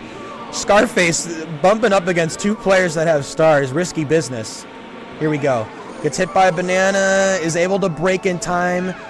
Gray decides to not cycle those items. I figured that one of them, that they would have used the star. I guess they're just saving the star for the last lap. Again, it is such a big deal. Wow, that green was almost really good. That was almost a sick back green from Jesse K there. Gray is going to decide to cycle them. Climatee isn't. Does Gray get something good? Triple Reds isn't going to help. Maybe try to force Climatee to use the star early with the triple Reds, but I don't think it's going to really be enough. Climatee letting Gray go ahead so that they can hit Jesse K with the Reds and barely doesn't get hit by the train. Climatee is going to win this race. There's no way they don't. They got trip Reds and a star. This is a battle for second place right now. Gray probably going to lock up second place. Can SkarFace get Jesse K? SkarFace does. Here we go. Jesse K needs to make something happen to get into third place and get a point on the board because they're starting to fall behind the two leaders, Climatee and Gray. Climatee with the 3 points. Gray with 2 triple shrooms. I don't think it's going to be enough. And again, SkarFace with third place again. Bam. You guys are good. Yep. Ooh. Jesse K is finding themselves in a hole right now, but here we go. We got 12 tracks left to go. Jesse K can easily do this. Is going to sandbag a little bit on DKJP. Makes sense. Let's see if we can get the bolt. No, we're not going to get the bolt, but Trip Reds is going to be just fine. Bolt is so devastating that Jesse K decides it's worth to sandbag a little bit. Jesse K with a great jump as well. Reds that are probably going to hit someone. Does hit SkarFace. And Climatee with the star in first place as well. Gray's going to try to not spin out with these Reds. Here we go. Gray with the star in second. Going to maybe try and hit someone. No, can't. Climatee's pretty far ahead. No second place star for Gray. Going to go take the long route. Jesse K is finding themselves in a hole again. Here we go. Triple shrooms. Bam, here we go. And we're all pretty close to each other as we get to lap 2. Jesse K cannot pull the bolt. Is going to wait to use this star to cycle some of these fourth place items. Is able to break in time. Okay, he's just going to let the star rip maybe. No, smart man. So it's sometimes using the star on that ramp is really bad on that little ledge because you don't actually like go over the ledge with that star. Jesse K cycles 2 stars as well. Okay, let's stop focusing on Jesse K. Here we go. SkarFace with triple rods. Needs to be careful. Barely dodges the star. That might have been more of a Jesse K miss than a SkarFace dodge, but SkarFace will take it. Gray gets hit by something, and Climatee is again running away with this. Really nice. Here we go. Gray falls off the side. No! This is exactly what Jesse K wants to see, though, and Climatee is probably running away with this as we go into the halfway point on lap 3. Yeah, a little bit of a storyline. Jesse K did leave their controller at home, so they're kind of using a controller that they're not completely used to. They said it feels fine, but it is going to be giving them a little bit of a disadvantage in this round. So again, an unfortunate bag miss, I guess. Also, that was crazy. That was a bolt cancel on the blue shell. Didn't actually hit because they got bolted first. First, second, Gray's trying to lock up second place right now, but Jesse K might have something to say about that with a really nice shroom line. No, Gray's going to get it, and SkarFace can't do anything about it, and Jesse K gets a point. There you go. And again, Climatee. Holy cow, 14 points. No one else even has double digits. You guys are good. Yep. Here we go. Yeah, Climatee's great at front running. Here we go. Yoshi Valley. This is a tough course. Yep, Jesse K with the sandbag strat. I love it here. You have 3 item boxes. Huge chances to get a bolt. You pull a bolt, you're in good position. Going to decide to hold on. Get spin out so they can't get to the other item box. Let's see if they decide to... Yeah, they're going to go for another one. Weird fake item box placement. I don't know who really placed that, but I don't think that's really going to hit anyone. Definitely could have probably placed that better on the track. Climatee's going to fall off. Gray's going to make it. So is Jesse K and SkarFace. SkarFace gets hit by a blue but stays on the track. Climatee with an unfortunate placement. Sometimes you get placed farther ahead, sometimes you don't. And SkarFace falls off what I believe is the bridge. And Jessie K is in a really good lead right now with triple shrooms going across. No one else has even gone on the lap too. Here we go. SkarFace finally getting into the grass. Climatee ahead. Climatee's just about to go into lap 2 with reds that probably aren't going to hit anyone. SkarFace trying to cycle this. Probably going to try to cycle this. Jessie K still going for the jump. Gets it. I don't know what Gray hit there. I think it was a fake item box. That one was nicely placed. Climatee actually does hit that fake item box. I was just saying, I didn't think anyone was going to hit it. Climatee, I guess, just out here to prove me wrong. Here we go. Climatee still get hit by more stuff, but again, Climatee has a good point lead. I wouldn't be too worried about that. Jessie K really far ahead. Let's see if they decide to play it safe. I mean, like, they are pretty damn far ahead. Here we go. I don't even think you have to do the Yoshi jump. I don't even think you do. I think you can just take the long route and be perfectly fine. Let's see if Jessie K agrees. Jessie K does not agree because he knows how to hit this jump. He's a talented versus player. He knows what he's doing. He's going to get first place. Let's lock in on the battle for what looks like second. Yeah, because I think Climatee is pretty behind. Here we go. SkarFace with some shrooms. Gray with the blue. That isn't going to hit Jessie K, but could very well hit SkarFace. Bounces off of that. There's actually 2 blues. This one might hit Gray. No, it doesn't. And SkarFace falls off, and Gray does as well. This is a chance for Climatee. Climatee gets hit by a blue. SkarFace is right there. Oh, this is not good for Gray. Let's see if Gray can make something happen. No. Falls off the side. Climatee. Wow, I cannot believe Climatee got 2 points there, but they made it happen. And SkarFace might just get third every single match. Holy cow, they are getting lots and lots of thirds. Climatee getting second, and Gray with no points on the board. Here we go. You guys are all good. Banshee Boardwalk. Wow. Again, SkarFace is going to need to have something monumental happen to have a chance here. This was probably predicted this. And yeah, what Kyle B said. Kyle B, when you coming up to PA meet? And 2 people fall into the drink on Banshee Boardwalk, and it's our 2 leaders, which is great for SkarFace and Jessie K. Let's see where Jessie K decides to place this banana. Yeah, annoying spin out for Jessie K here. The bolt! Did Jessie K go? Triple B! SkarFace falls in. Jessie K with the faster triple B is able to stop themselves from falling into the water. Climatee trying to hit with these reds. It's not going to do anything. Let's see, here we go. Great lines. Gray is rounding the bend right now. Let's see if they can get an item to bring them back in. I thought they smushed someone. That was a bat instead. These bats causing so much lag in the bat house. Did someone hit the bomb? I think someone hit my least favorite bomb at the end of Banshee Board. I gotta know who did, but SkarFace is off the track again. Again, versus mode driving is different from shortcut driving. It's different from time trials driving. It's a totally different kind of driving, dealing with the terrible frame rate of Mario Kart 64 versus mode, but it's beautiful in its own way. It's beautiful because you got to work with the lag. That's how they played back in the day. That's what the technological constraints were, and I love playing with the lag. I do. I think it's a beautiful thing. And here we go. Halfway point. We're in the bat house on lap 2. Gray's in trouble. No, dodges the wooden pillar. Climatee in second place, and Jessie K is running away with this one. I don't think these reds are going to hit Jessie K. Maybe. I don't think so.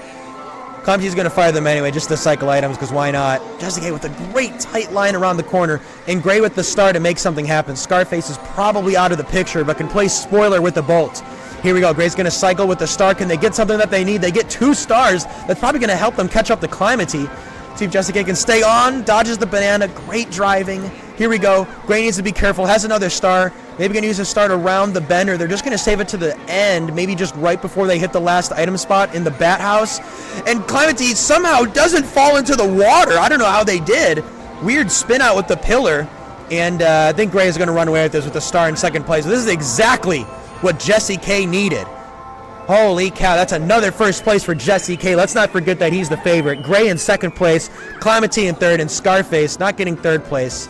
Unfortunately, finding themselves in fourth. And all of a sudden, Jessie K is in striking distance for Climatee. How much did you have?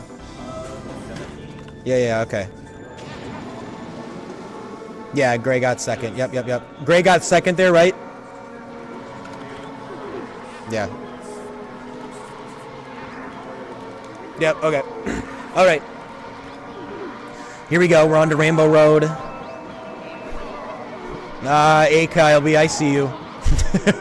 Ayo. Anyway, here we go. So again, a long course, a lot can happen. I mean, and SkarFace stays on. You gotta be careful with the shells. You have to be careful with the shells. Jessie K with a great chain chomp dodge. Gray with a star. Gonna try to go bowling for Climatee. Doesn't get him. Yep. I mean, and targeting is like so good on this course. Like if you can get someone with the star, they are very likely, because usually when you're dodging a star, you're kind of going towards the edge of the course. And so like if you hit someone, you're probably going over. So if you can be really good with your aim on the star, you can be a demon. I mean, that's why very rarely do you see people break when there's a star behind them. On Rainbow Road, you see a lot of players decide to break because you just don't want to get hit by that star. Here we go. Gray stealing the item from Climatee. Golden Shroom and gets hit by none of the bananas, but Climatee does. Here we go. SkarFace in third and Jessie K again doing really well with a bat green, a banana. Let's see where they place it. If it's going to hit Gray, they might just hold it for defense in case Gray gets a red. That's probably what they're going to do unless they just want to cycle for another blocker. They just hold the banana. You don't want to get hit by a red, which can hit you on during this long straightaway. And there's the red that I was talking about. Gray probably just going to force the usage of one of these reds, especially with SkarFace not able to get reds to hit Gray. Yep, there it is. Here comes the aerial red. Is it going to hit Jessie K from the top? It is. Great red from Gray there, so that's a great spot where even if you have a banana behind you, you can't get hit by the red, but you know, if they mistime it and the red hits the ground before you, it's important to have that banana blocker. Gray kissing the chain chomp on the cheek. Here we go. Climatee in third with a star. Rounding the bend. Can they get something? They get a gold shroom. That's going to help them close the gap on Jessie K, unless they hit the fake item box, but Jessie K hits the chain chomp. They're both even. And Gray dodges the chaos with a red for blocking. SkarFace trying to make up some ground. Some nice driving around this corner. Triple reds. Here we go. Gray with the green. And a bolt for SkarFace. Hits everyone. No shock dodges. We're not giving free handouts. This is quarterfinals of PA Meet 2026. Jessie K finds themselves in fourth. You know, the funniest thing ever, speaking of like when you get bolted, we got a lot of time, is that so it's actually faster when you're small to like run into a banana because you spin out at the same speed that you would when you're big. So if you hit a banana while you're small, you actually like that helps you. Like you go farther than you would just driving. So it's actually a play. So in 150cc, if you do too many inputs in a row, it's likely that you can like spin out. And so like you just spin out. It's just a mechanic in the game. So you can kind of purposefully make yourself spin out or try and make yourself spin out. And that can actually help you while you're small. Let's see if it comes into play here with the bolt. Those greens aren't going to hit anyone. Nice bolt from SkarFace. See if they jump. Oh, they were kind of getting close to that edge there. And here we go. They are in a tight pack right now as we start off lap 3. Gray hitting a banana, not the biggest deal. Still has a banana for defense. No one has reds that's going to hit them. Prediction result is Climatee. Congrats to those who predicted with points. Maybe we can get another prediction. I don't know. Mods, another prediction? Oh, man. Lap 3. Rainbow Road. Oh, gotta watch out for those greens. Climatee does shrooms through them. SkarFace, yeah, just getting hit by green after green after green after green.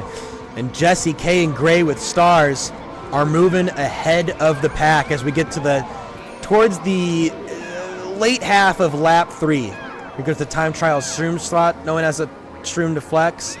Climatee just gonna go straight, gets hit by a banana and a bolt, so they're stuck with these 2 shrooms heading into the next item spot. That sucks. So one thing that's important, or it's just a tactic thing, is when you see another person with a bolt, sometimes it might be better to just utilize your items because you don't want to be stuck with something like a single shroom or like a banana trail. So it's really important to cycle items. But here we go. Gray with triple reds. I wonder if these reds can hit Jessie K, if they're just going to play defense on Climatee. No, we're going to fire them. Bonk and bonk. Jessie K is going to be safe and hits a chomp. Huge chance for Climatee with reds as defense. And Gray's in fourth out of nowhere.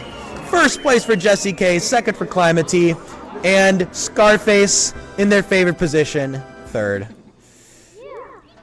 That's 19. Here we go. We are past the halfway point. It's on to Wario Stadium. SkarFace 5, Jessie K 13, Climatee 19, and Gray with 11. Now, there's a lot of Mario Kart to play, but the stakes that we're looking at right now, Climatee right now is very likely to make semifinals. It's looking like a nice battle to make semis between Jessie K and Gray. We get a nice bolt from Climatee, just deciding to use an early bolt, but it looks like there was a shock dodge for SkarFace. That was pretty big for them. Most people will wait to use the bolt for the ramp. But yeah, that's 2 boos for SkarFace. Remember, that's a 5% chance in first place. Now again, you can use the bolt to get people to fall off the ramp, and it's a big deal. Decides to use the boo early. Yeah, might have been a misplay from SkarFace. I mean, you might as well. You could just let yourself get hit by the red, because dodging the bolt is way more important. So here we go. Here come the mind games heading into the ramp. Are they going to break? Are they going to run into the side? Or are they just going to say, I'm calling your bluff. You're not going to use the bolt. And we have 2 bolts, so no one's getting across this ramp without being small. Climatee running into the side. Oh, they're breaking. Okay, they're not going forward. Does anyone fall in? No, Jessie K makes it across, and another bolt just to secure the lead for Jessie K. A great play. SkarFace not going for the backup. Yep, they're just gonna wait till they're big at this point. Makes sense. So you can mini turbo and jump right at the end of the ramp, and SkarFace didn't have enough speed. Oh, terrible for SkarFace. Gonna back up to try to get something. Yeah, that's devastating. But those are the plays that lose you the game, and those are the plays that you need to get right to make it into semifinals in one of the most stacked Mario Kart 64 tournaments of all time. Climatee could have been really evil there and bolted SkarFace, but Climatee is a kind soul and wouldn't do such a thing. Climatee is focused on the prize, which is bolting Gray and Jessie K. So we're going to lock into first, second, and third place right now. Jessie K without a boo to steal the bolt. Climatee, when are they going to use this bolt? When are the mind games? We're going to get more bolt mind games as we get to the ramp. It's all about positioning up until then. And Jessie K and Gray are both looking for a bolt. Here we go, or for a boo. No boo, it's going to be a banana. See if Gray can get a red to make it awkward for Climatee. No, we're just going to fire some greens. Decides to pull the bolt early for Climatee. Doesn't feel like they want to play the ramp mind games. Interesting decision. Could have made them really, really slow down. And Jessie K is going to hit it. Amazing work from Jessie. I mean, again, Jessie K knows how to hit that backup, and it's doing them really well. And they are making a comeback. I mean, here we go. Climatee in second place with the red. Gray with 3 reds. I don't know if these are going to hit Climatee. It might be too far ahead. I think Gray's just going to wait. Just going to hold them. Ooh, Jessie K tumbling across that side. That's going to help Climatee catch up and hit Jessie K with the red. Are they going to get the Tran going down the hill? No, they get bounced again. Great play from Climatee, and they get the boo. They're going to hold on to this boo to defend against the potential bolt, because that would be bad. SkarFace is struggling still. Going to get across the ramp, though, but I think this race is over for SkarFace. So we're, again, locking into first, second, and third. Gray with triple shrooms. Going to try to catch up to Jessie K, which does have a pretty sizable lead on Gray right now. Going to get a fake item box. Might want to place it around this corner. There's a lot of sneaky spots around this corner. Here we go. Just deciding to hold on to it. Right behind Climatee as well. Great driving from Jessie K around that corner. You can see they are slowly encroaching on that lead. Tumbles into a green, and Gray has a nice chance here to try and catch up. Here we go. Nice placement there. Let's see if Gray recognizes that placement. They aren't able to. Great fake item spot from Jessie K. I think this is going to be 1, 2, 3, 4 right away, right here.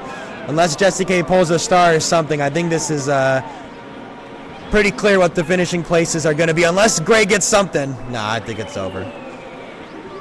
Bam. Great points. Again. Huge, and Gray's in third. SkarFace not able to get third place. Here we go. Let me edit this score thing real quick. Yep, we are on to Sherbet Land right now. Climatee is pulling ahead. We are locking in on the battle for second between Gray and Jessie K. Gray has an uphill battle. Jessie K, very, very good. But Gray is right there as well. Only 3 points behind with a lot of tracks to go. 7 tracks to go as we enter the frozen tundra that is Sherbet Land. Gets hit by a star. Man, I always get hit by a star in that section. It's so important to not be over-focusing on your own driving, but to be looking at other screens. It's so important. And speaking of looking at other screens, Gray got a star stolen, and that is a huge swing of events in favor of Jesse K. And again, these are the two that are battling for second. These are the plays that at the end of the day might come back to bite you. These are the little plays that we are focused on. I don't think you can pull ahead too much. I think Climatee is perfectly fine. Perfectly fine right now with 22 points. I mean, it's a 10-point gap for them to be in third. Technically an 11-point gap. But here we go. Jesse K finding them ahead, but this is still good points for Gray. If Jesse K's getting first, Gray wants to get second. This blue fire is going to help. Oh, they're not going to fall in. I think something fell in the background. Hopefully it wasn't another CRT explosion. Earlier, if you joined the PAME Discord, there was a CRT that exploded, fell off, and literally just shattered. Climatee with a crazy line. Gonna go and just get that sneaky item box. And Gray's in first place now, ahead of Jesse K. And I don't think these reds are gonna land. Maybe gets hit by a blue. Huge win for Gray, but gets hit by the blue, and he's gonna get hit by a red as well. I think Jesse K, no, is gonna dodge it, and Gray's in first. Jesse K in second with that's a different swag finish. Instead of going into the water, why not go across the cliff? That was sick. Nice job. Okay. Is that SkarFace in third place again? Okay, so Gray with 15. And there you go. Now it's only a 2-point gap between Gray and Jesse K for second place. As we go to Royal Raceway again. Similar to Wario Stadium, there is a main tactic where it's if you get a bolt, there's a backup that you can do. It's a much more difficult backup than the Wario Stadium backup. And wow, an instant boo from Gray. Honestly, respected. If you see a golden shroom, why not just take it to get an early lead? Not getting the most usage out of this golden shroom. But here, oh my gosh, getting sucked in by all the grass and is still in fourth place at the end of this golden shroom, but is able to cycle an item. We get a blue shell and triple shrooms. Now the blue shell right down the middle of this ramp can do a lot of damage. Gonna be waiting though to make sure that it doesn't cancel. So if you get hit by a shell right as you land, which SkarFace does, you actually cancel the shell, you don't get hit by the shell. So Gray just deciding to wait with this blue. I'm not sure what happened there. Something happened. Gray just deciding to hold on to this. Might want to fire it soon just so they can use the now they get their golden shroom booed by Climatee in first place. Jesse K is gonna wait for this boo to disappear before using the blue shell. Just gonna let it fire. See, the thing is, it's scary using blue shells on these curves because the blue shell is weird. Where it goes straight, and then sometimes how it magnets to the track. There's a better word for that. How it locks on to the blue shell track is kind of weird at times. It's just weird. So you got to be careful with it. I mean, I got destroyed by it on Bowser's Castle. It was ahead of me, and then it was behind me. So crazy stuff. Gray is probably gonna break here. Might get hit by another red. Yep. Great timing from Jesse K there. Does get their other red taken, though. Climatee's in first place, and it's the battle for second, and Jesse K right now is winning it. See if Gray can get a good item pull here. It's not the best. Blue Shell's going to do something, I guess, but Gray is focused on Jesse K right now, who's in second place. Gray's able to get an item, and it's a bolt. Gray has a bolt in fourth place. We're going to be locking in on Gray, honestly. Probably just if Climatee is ahead of, okay, actually going to use it early. Interesting decision. I mean, then again, Jesse K knows how to hit the backup, so honestly, it's fair. Just get the lead while you can. I respect it from Gray. We're not going to see any bolt action on the ramp. Trust that Jesse K knows how to hit it. Still going to try to get an item, and Gray's in first place, rounding the bend with Jesse being in third place with a fake item box, but is right behind Climatee with triple greens. These triple greens, are they going to hit Jesse K? No, Jesse K is able to dodge them. Gray's in first. SkarFace is right there as well. Barely dodges that green, and they're all kind of right next to each other, rounding the final bend of Royal Raceway. What does Gray get? Gray gets a boo. Gonna play it safe. Doesn't want to hit any of these bananas. Doesn't want to get hit by a last-second shock. I respect it, and they're probably gonna run away with this unless Climatee outdrives right at the end. Oh my goodness, Climatee with amazing driving at the end. Holy cow, that was amazing. Again, that is where driving matters. Yep, you're good. I'm quick. Here we go. Bowser's Castle, and now again, that would have been tied heading into Bowser's Castle, but Climatee said, no, we're going to make this battle for second place a little bit more interesting. You're going to have to earn it, Gray. Here we go. We're locking in on Gray versus Jessie K. SkarFace with a kamikaze squish. Jessie K's in first, makes it through, barely doesn't get squashed by Climatee, and has a shroom. Now again, what's tough about this course is that the thwomp patterns, if you're in time trials, you know what the thwomp patterns are going to be like. In verses with all these different things happening, like SkarFace falling into the lava, now SkarFace has no clue what these thwomps are going to look like.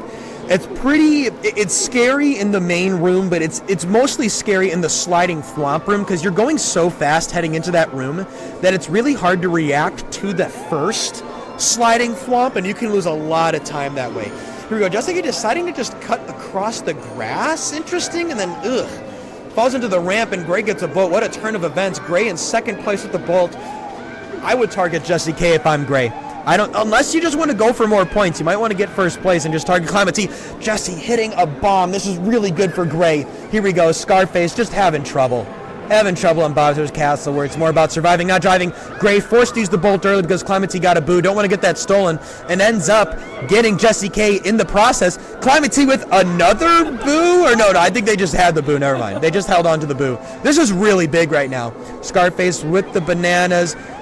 Jessie K just falling into the corner, needs to be careful, really awkward driving. This is really good for Gray right now. Holy cow. Gray is running away with first place, and Climatee runs into a bomb. Gray loves to see this. Gray's in first. Jessie K needs to make something happen, but gets the star stolen. Bowser's Castle is just not going Jessie K's way. Climatee with the star, though, could start to catch up to Gray unless they fall into the lava. They don't. They're going to break. They're going to play it safe. Gray with the green, has to be careful about these bananas, is going to play it super safe. Extremely intelligent braking there from Gray. Most people would be hasty and just kind of go for it, but they know that they're in the lead. They're going to lock this up. Oh, got to watch out for the box there. Is Climatee going to watch out for the box? They are, and Gray with first place, but also, I don't know what happened. Oh, Jessie K falls into the lava again! It's SkarFace with the star. I think they're going to pass Jessie K unless they also fall into the lava. They don't. Here we go. Jessie K needs these points. Trying to avoid this star. Here we go. Jessie K right in the final plan. Is going to dodge it. Gets the star. Jessie K locks up 1 point. Gray will have a 1 point lead. But wow. Big points. Give me a second, guys. 20, 27. Yep, 19. And SkarFace with 6. We're good. Here we go. We're heading into Flower Cup. Gray is ahead of Jessie K by 1 point. It's the battle for second place. SkarFace is unfortunately mathematically out of the picture right now, but that's okay. They can play spoiler. They're still going to race to their heart. And here we go. Climatee fishing for items and gets the star bolt combo. How about the bolt star bolt combo? Holy cow, what a combo for Climatee. They're just going to bolt again and just try to run away with this. Holy cow. It's the final cup. Here we go. So let's focus again on the battle between Jessie K and Gray for second place to make it into semifinals of PA Meet 2026. Here we go. Gray with the golden shroom. Jessie K with 2 shrooms as well. Here we go. Jessie K with the bolt. We're going to try to target the bolt, try to make a run into the vehicle. Gray's a little bit nervous about it. Jessie K runs into a vehicle themselves, but the bolt is probably going to help them get back into some sort of striking distance. It's going to try to combo this with another item. Here we go. Bolt into an item. Great hop there from Jessie K. Easily could have missed that item. And triple shrooms are going to bring them back into the picture. And Gray, I don't know what happened with Gray there. Just probably got bolted and didn't have something happen. The red was able to hit. Jessie is going to back up to try and misses the items there. Good idea from Jessie K, but here we go. Gray with the... Might try to squash. No, they're not going to. Man. Gray's in good position right now. Here we go. Gray rounding the bend. Third place is able to get an item. So is Jessie K. What do we get? It's a bolt. It's a bolt for Jessie K. And Gray almost falls off the course, but is able to stay on. And there's the bolt. And they almost squash. Great timing idea from Jessie K there to wait till Gray is close to try to squash, because a squash is huge time loss. Here we go. Again, Climatee running away with this. This is just because Gray and Jessie K are looking at each other's screens right now. They are focused. Here we go. We're heading into lap 3. Jessie K is already on lap 3. Gray needs to make a comeback right now. They need a bolt. They need a star. Here we go. Jessie with triple shrooms is going to make that even more awkward. Has to navigate through these vehicles. Wow, look at that driving. Just kissing the edges of these tankers, trucks, and cars. Here we go. And SkarFace, this is terrible because hit by a fake item box. SkarFace might play spoiler here and take some points away from Jessie. Triple shrooms. Jessie with the red. Climatee is going to run away with this one easily. And Gray has a star. Gray has a star. Got to navigate through these two tankers. Jessie K is able to. Here we go with a single red. Gray is also coming through these two tankers. SkarFace having trouble with some driving here. Jessie K has to brake. Goes forward anyway. Wow, what a crazy bonk there on the edge of the course. Is SkarFace going to steal points? No, is not able to. And SkarFace in their favorite position, 3rd place. Here we go. Jessie K with 21. Climatee is running away with this with 30. And Gray in 4th place. Jessie K regains the lead. It's the battle for 2nd place with 3 courses to go. Here we go to Frap Snowland lap 1. Jostling for position for items. Jessie K doesn't get any items. Gray does it too. Gray gets triple shrooms. Rounding the bend. That's going to help. Oh, that's so risky. Oh my gosh, Gray is crazy. I would have gone out of bounds there, but you know, I'm not Gray. Gray's better. Gray's just like that.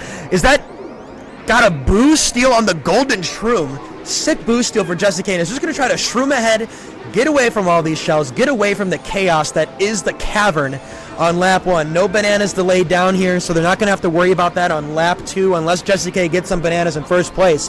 Here we go. Jessie K is far ahead, but SkarFace is right there again. SkarFace can play spoiler. And Climatee, again, locked in 100%. They cannot, I think it is mathematically impossible for them to not make it into semis. So they can play however they want. They're going to play honest, though. Climatee's an honest racer. Here we go. Gets boost stealed again. Jessie K with the double boo golden shroom steal. Runs into that. That's fine. They're ahead.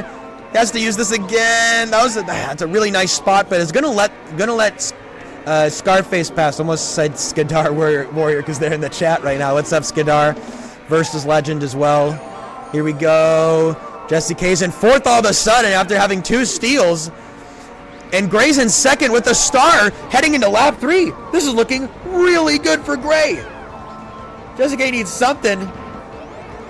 Triple Shrooms isn't going to do it. Triple Shrooms is not going to do it unless they have some insane driving. And insane driving there is. Jessie K needs something, but gets stolen and can't get items because of it. Climatee's in 1st. Wow, and Gray regains the lead. Wow. Oh my goodness. This is nuts right now. This is nuts right now. Gray regains the lead. It's 21-22 as we head into Choco Mountain. 2 races left to go. Here we go. Oh my goodness. I'm so excited about this. Rounding the bend. They're all getting items. Jessie, I don't know how Jessie K got those items. I didn't know how that item box spawned. Gray dodging it, runs into the greens. Great greens from, I believe that was Climatee. The nice green as well. Jessie K's in a good position. Trip Reds, 1st place, but Gray has a star. Gray might go bowling. Let's see, how many do we get? Doesn't get anyone because the boulders got people instead. Gray's in a great position. Jessie K, oh, bolt, and Jessie K falls off! Jessie K falls off. Jessie K falls off. And Gray's in 1st place. This is not looking good for Jessie K's chances. And Gray has a bolt. I don't know how Jessie K didn't hit that bomb, but this is, that is bad. That is bad. Banana trail, and Gray can just hold on to this until they want to steal. This is really bad for Jessie K. Jessie K needs to at least try and get 2nd. They need something. They can give Gray a shock dodge. Gray is gonna steal a green shell. I don't know, maybe they're about to hit something and gets the shock dodge. You gotta be kidding me. SkarFace giving Gray a shock dodge. That is just devastating. Trying to use it, and here we go. Jessie K with the star, but Gray is far ahead. But Jessie K gets a shock dodge! Jessie K gets a shock dodge! Gray runs into an item box! The lead! The gap is closing before our very eyes into lap 3! Jessie K is right here with Gray rounding the bend. A red isn't gonna do it. Oh my gosh, here we go. Let's see what the fight item box is. There's no bananas to dodge. Gray's playing it safe around the corner. Climatee's probably gonna end up in first place unless Gray can finish it off. Okay, it's 1 point. Just play it safe for Jessie K, and Jessie K needs a really, really good Mario Raceway as Gray takes a really good lead. Oh my goodness. Wow. Here we go. We're on to the final course. Mario Raceway.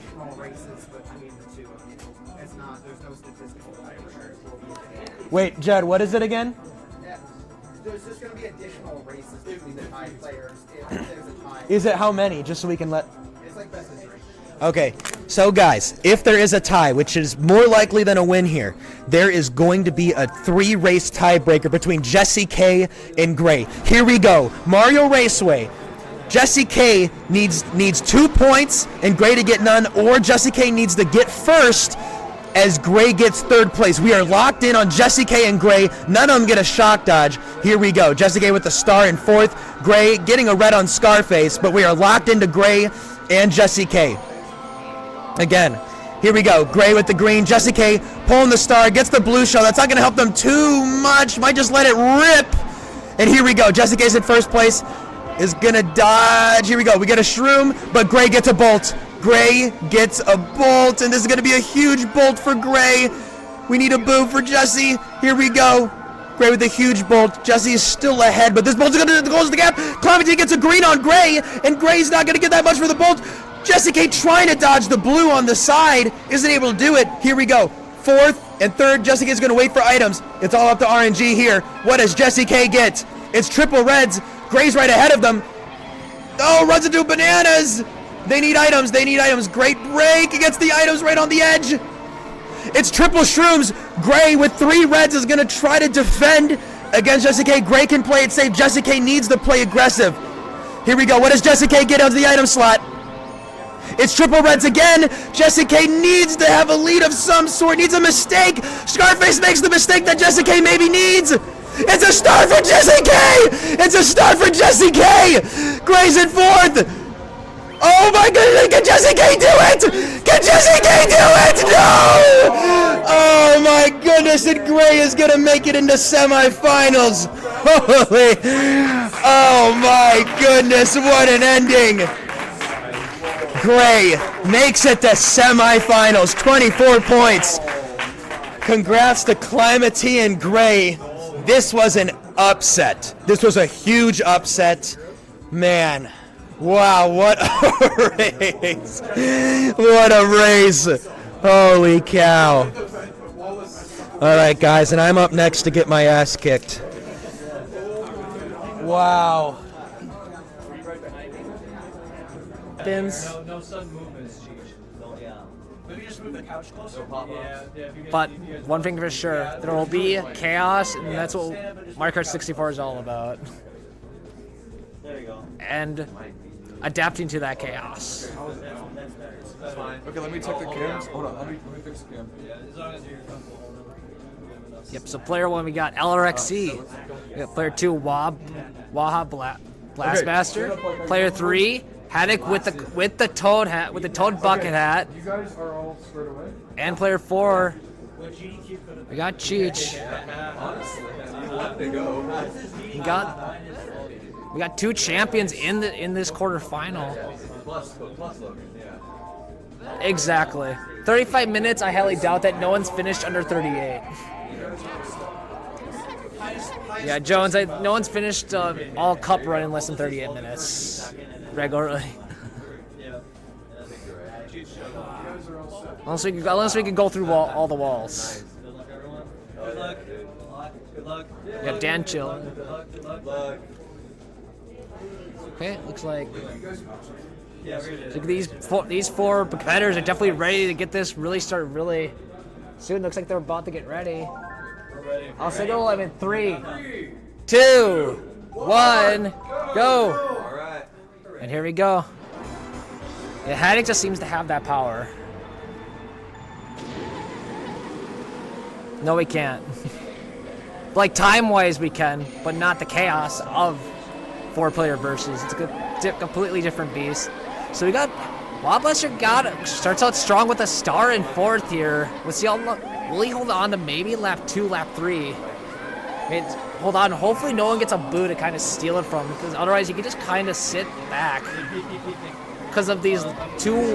Oh wait, he decides to use it because I think fell a little bit behind, so he wants to try to catch up. Looks like he's finding that into a box. So we got lap 1. We got LRXC out in front, followed by Cheech and Hattok and Wild right behind. With another star in tow.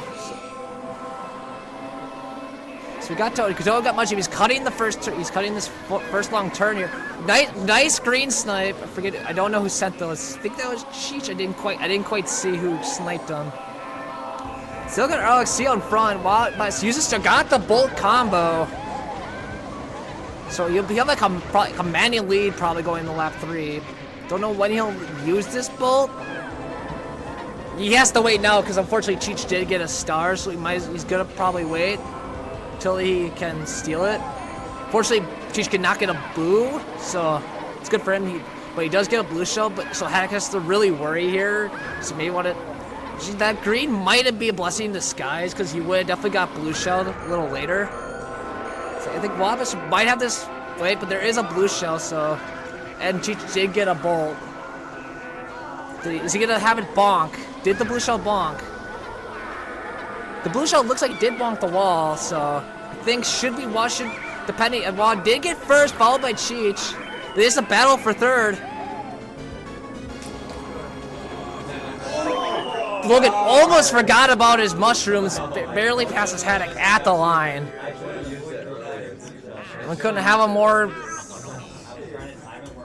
Oh, not close. Yeah, 3 hours online.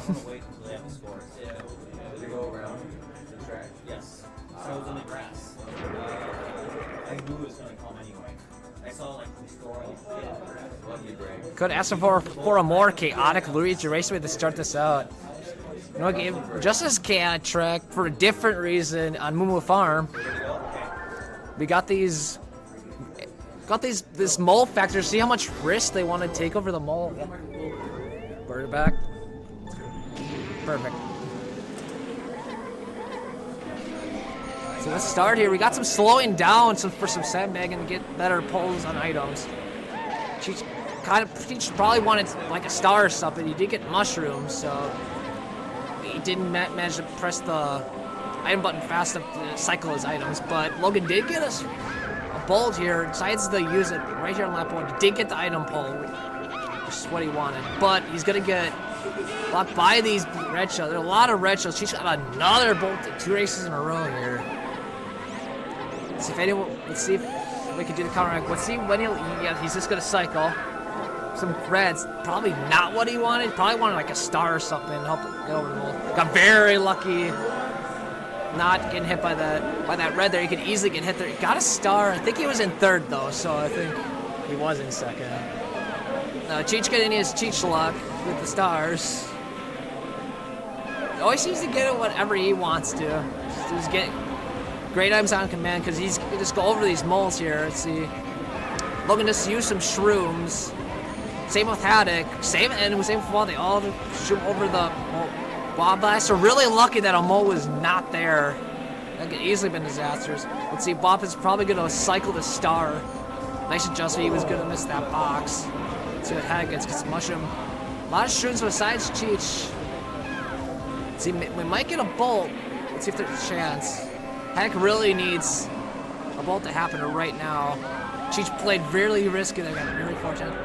3rd place bolt from, but he does have Logan with some. So probably Cheech will be able to sneak away because unfortunately Logan had red shells to counteract him. They got, and look, unfortunately, got Wombo comboed. He literally got, and Hattok managed to pass with all the chaos. Logan getting comboed by shells, and Wild Lester got hit by the bolt from Hattok. Oh yeah. Okay. Kelp, is that better, Kelp? We're good. Spam that bomb to help out. Spam that bomb to help out Tom. Yep, now we go to KP. We got the cave, and we definitely know how crazy those get. We got some 2 items. We got Hattok with the star and Wild Lester with the golden mushroom. Let's see how he takes. Okay, first one in. Logan didn't take it correctly. Let's see, Hattok gets the backup first try. And Cheech was also got through. See, item glitch for Cheech, and he doesn't get it. He got it. Though he can definitely get it, but looked like he got the item glitch. Even though in second you can get either what. You can get it no matter what. Definitely gave a higher chance. That they probably put it in 4, so gave a very high chance for that star. Oh! Very interesting time to use the. Yeah, didn't have. See, a lot of them are going for the backup. Lava gets the backup. And Hattok with the backup. Hattok stayed, trying to get that second place point, because unless they can get a bolt to slow down Cheech to prevent him from taking the cave. Logan does get that. He's very far behind. Can't really think him back, but anything can happen in these races. So Cheech is already in. So, but he did spin out. So there's an outside shot here. Hattok did miss going in. So Logan has an outside shot if he can get some good item luck, good item pulls here. No, I think he's just a little too far. So Hattok should be able to get there here and get his point.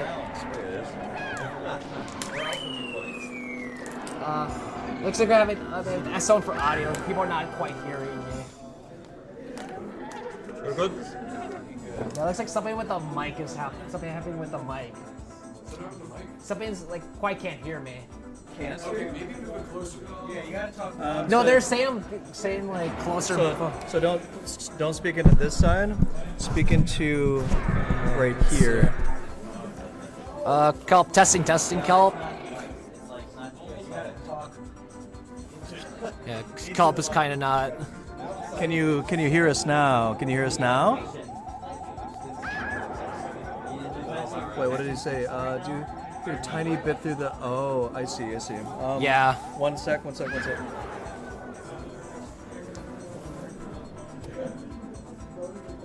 is this for? Properties is for. Oh, I see. One sec. Focus right is this. But what about the mic? Is the mic okay? Mic going through in the left ear. Yeah, just mic going mostly in left ear. Okay. But it should be. I mean, if it's not too distracting. Wait, what is this audio? I had it like right by my mouth.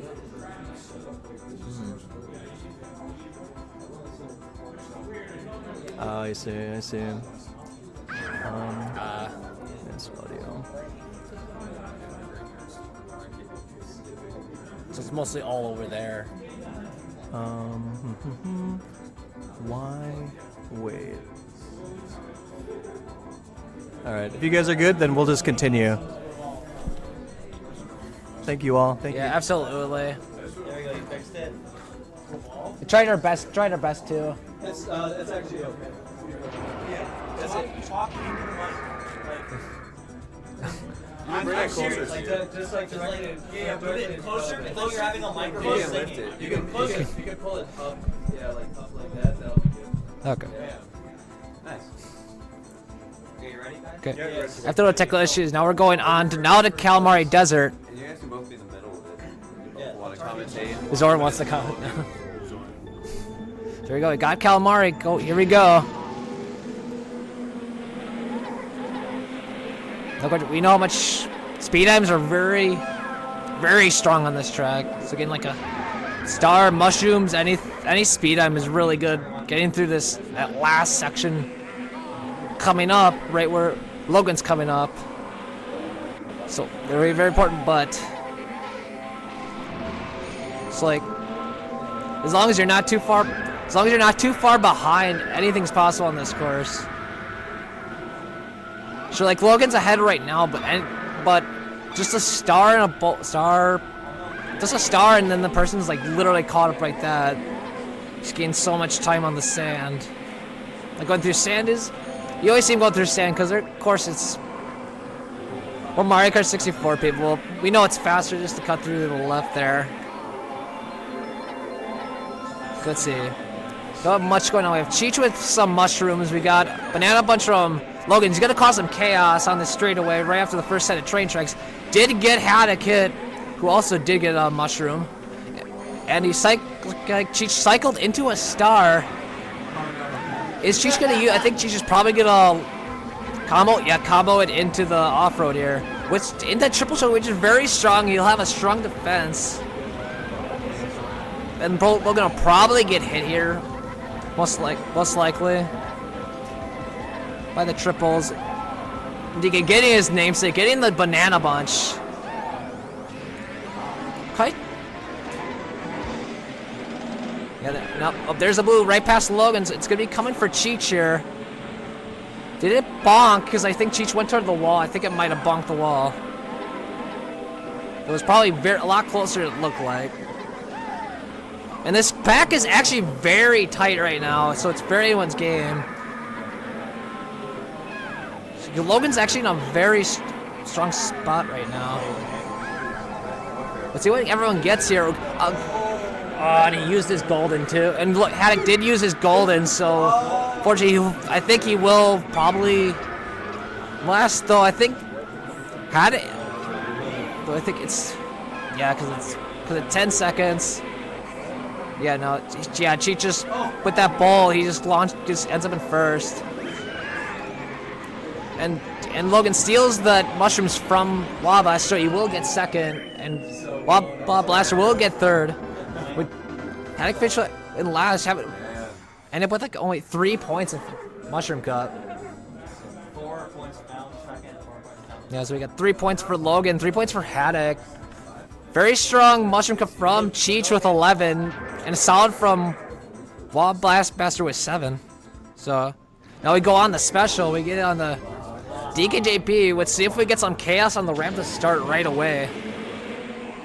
Which I bet we will.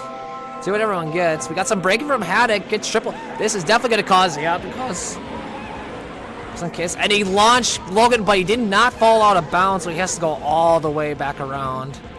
So Hattok's out in front, followed by Wild Blackmaster with Cheech with a star. So, and then we got triples from Logan, like just very quiet so far. Not much really items, just a lot of driving over the off-road to cut the corners. Hattok first through the bridge section, followed by Wild Blackmaster. But nice adjustment to stay on the bridge just to make sure he did not get knocked off.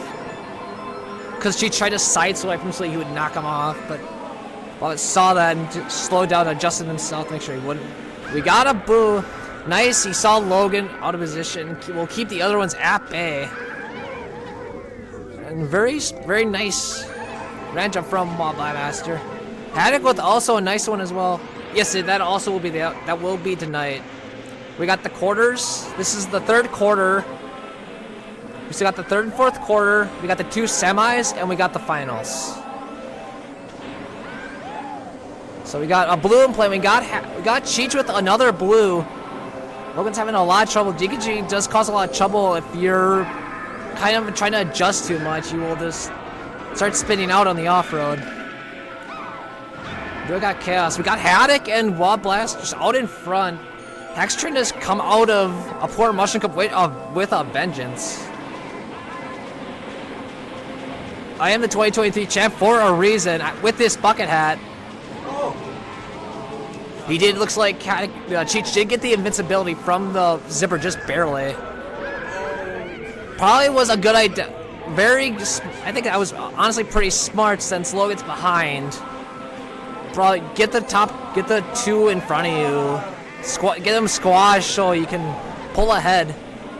Probably grab first here. Nice wait from Hattok. But he did get around to the right side. He should get off to the right side with a mushroom. Match a pass Hattok at the line. Oh boy. Boy, oh boy. Yep. I knew this was gonna happen. That was scary. Out of it. So here we go. Now we go to the chaos that is Yoshi Valley. We got the gap jump. Don't even have that. We have all these gaps everywhere that people could just get thrown off. Got breaking from Wall Blaster here. We got a fake from Cheech. Got a red from Hattok.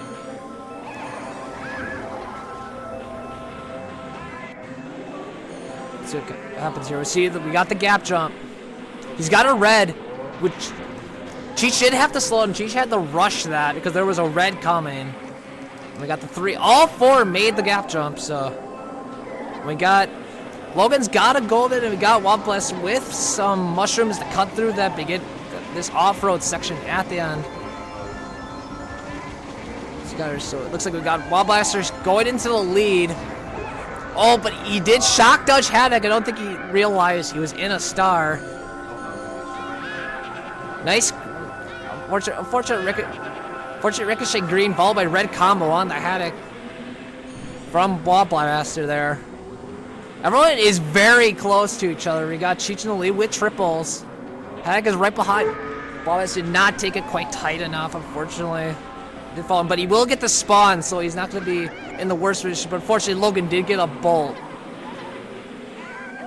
So what's he? Okay. Wallmaster's okay. He still has an outside shot here, but I don't think Mushroom is really what he's looking for right now. Got Cheech on front with triple reds as protection. Probably should have. He probably should have. He didn't. I don't think Hattok realized. Yeah, he didn't react to get his star in time, so he got hit by the red. But probably not a good spot here because the hairpin's really tough with the star. LRXC is right behind Hattok.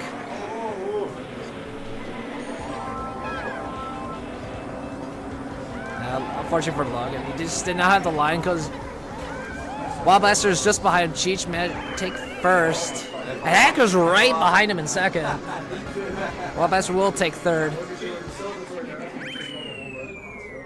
Yeah, even though Logan is having a tough time, anything could still happen. Because we got a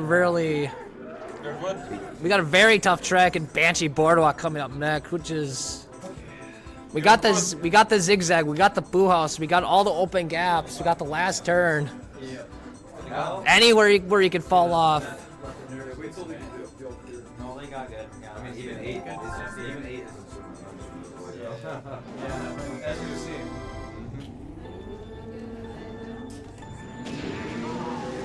So there we go. Sorry, no, I've taken the first two. They're jockeying for resist right now. We got Wall Blaster slightly in the lead. We'll get Logan. Heck and Cheech. Cheech has been very, really good item luck right now. He's got a bolt in fourth. See where he uses it. Will he use it lap 1? He did.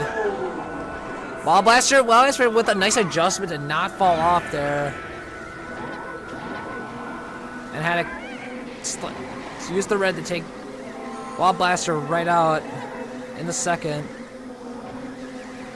And has a really ridiculous lead. Yeah, Hattok screwed up his turning there. Got Wall Blaster. Will he go after Hattok? No, he did try, but Hattok was smart enough to veer out of the way. Make sure he did not get hit by that. Let's see if they can get anything to kind of slow Cheech down here. Zoro has Scorching Hot start with that bolt. Hattok does get a bolt here. I think he caught Cheech. He did catch Cheech facing way too far to the left. Knocked him off. But the banana got Hattok.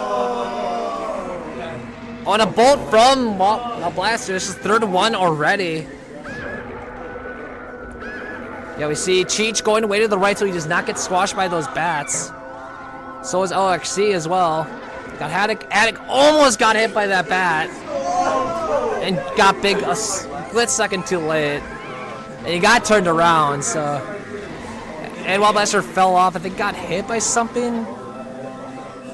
But bananas are, yeah, like I said, that last turn bananas are just horrible. So we got Cheech very slightly with Logan right there, and Wild Blaster not far behind, but Hattok. But a third place bolt from Wild Blaster can turn the tides for him here. He did squash him, and and Logan is getting very great item block. He got turned, he got wall snagged. Wild Blaster got unfortunately wall snagged, got launched to the left where he did not want to. He did want to go that way, but launched him way too far over. And actually enjoying time with the bombs. So Logan was second, Cheech first, Wild Blaster right there. And really close recovery there for a second for Logan. Because Wild Blaster got another bolt. So Cheech is pulling very, very far in front. Very huge for Logan. He did get a second there. Cheech is pulling away in first, but we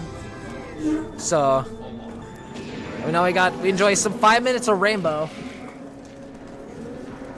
We got the trend. We got trend from Cheech.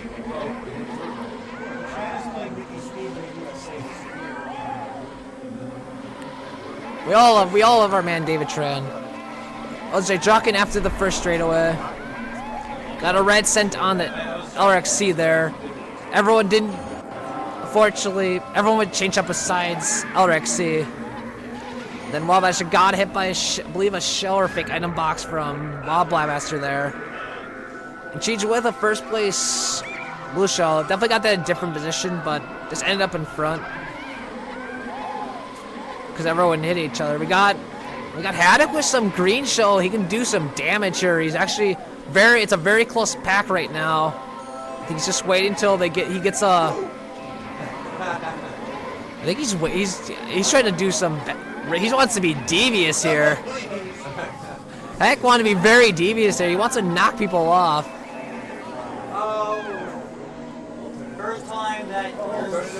Oh, Hattok almost got. I think the bolt was just a split second too late, I believe. So he was gonna steal the banana, just barely. Yeah, cause I think I saw the bolt came after, and then we got. Can't beat luck, Hattok, absolutely. We got Logan with got his star. We got some mushrooms from Hattok into some triple reds. Got a banana bunch from. We have a banana bunch from Cheech. Now we got. Wild Blaster out in front, but we still got 2 very long laps left.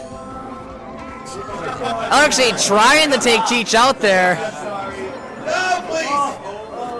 LRXC playing very dangerously, living toward the edge. Okay, Logan got very lucky. He did spin, but unfortunately, he had the invincibility there. Because we're in spaced out far enough. Like Cheech didn't take it straight enough and fell off, I believe. Does get a star. And then got LRXC spinning out. We got Wild Blaster with opening up a bit of a lead here on Hattok, who's in second.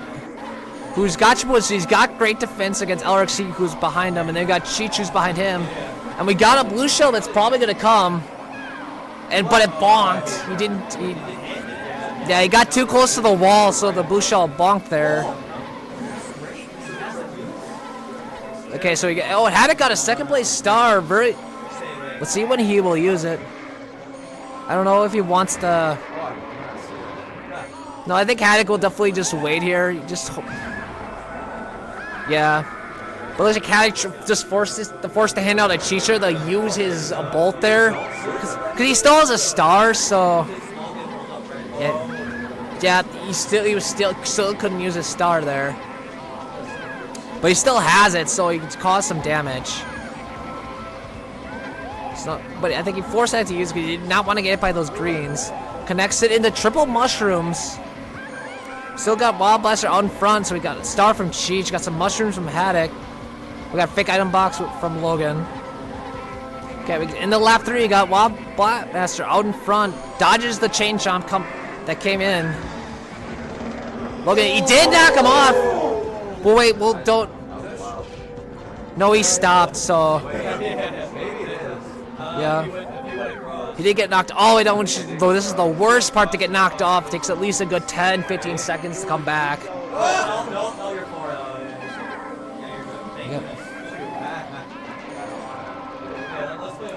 So yeah, but like very, honestly, besides that, it's been a very tame Rainbow Road so far.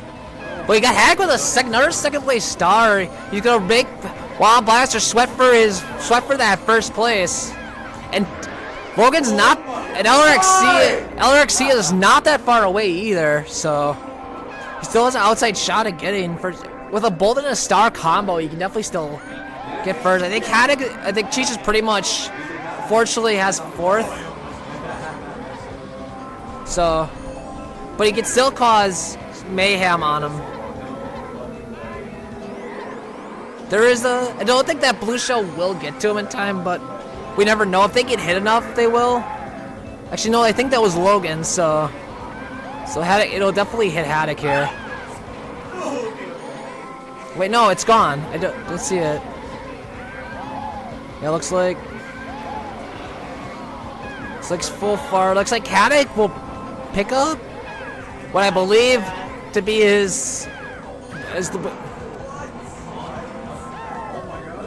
unfortunately, Wild Blaster gets first.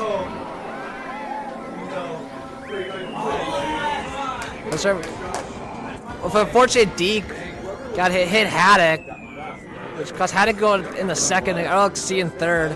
Cheech, with all the mayhem that happened to him on lap 3, gets last. Yeah, that was crazy. Next up, my favorite. Rainbow block on a rainbow track. You're good. Good. Okay, so now we're halfway through. Now we're on to the second longest track in the game in Wario Stadium. And the big thing here, we got the ramp. So if we see some bolts, to see how the players will take it, how they will adjust to it. So it's very, very early. So it happens. Cheech immediately breaks, gets triple reds, and a boot from LRXC.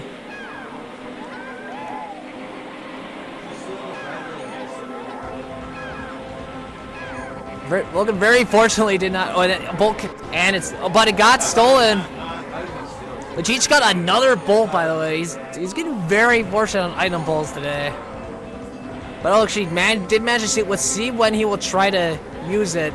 Because Wild Blaster got another stars, so maybe decided just to use it now, which probably I think is definitely. I think it's definitely a solid idea. Because Wild Blaster is probably gonna definitely wait till he was close enough to the ramp to use it, so he target 2 people. Now there's another, and Cheech got a second bolt. That was great from Wild Blaster. Like, he's getting angry that Cheech is getting all these bolts, and he gets one of his own. And he just bolts him right back to make sure he cannot catch him. He cannot use those shrooms. But we do have Logan actually out in front, followed by Hattok right behind him with double reds. But what, so he might overtake him here, depending. If he wants to hold those reds for the fence, because he does have triple mushrooms, so maybe eventually, in a good spot, he might use these. Yep, I called it. Unfortunately, the reds did not protect him. Forgive that's like probably like a 50s, like a mid% chance for that green to hit him there with 2 reds on him, and not bonk any of his reds there.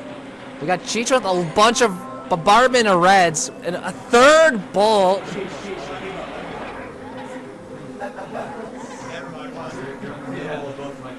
I swear. Someone check this guy's controller. He's got 3 bolts on Wario Stadium alone. Almost did get it by the green there. A Wild Blaster alpha. Will he use it lap 2 or will he save it? But they get the squash. And a 4 bolt. Cheech's luck is ridiculous. I think he cheats in his controller, I swear. But he did. Yeah, Cheech did get turned around on the turn there. Gets knocked down in the third with Hattok in the lead, with Wildmaster in second, him in third, and LRXC right there in fourth.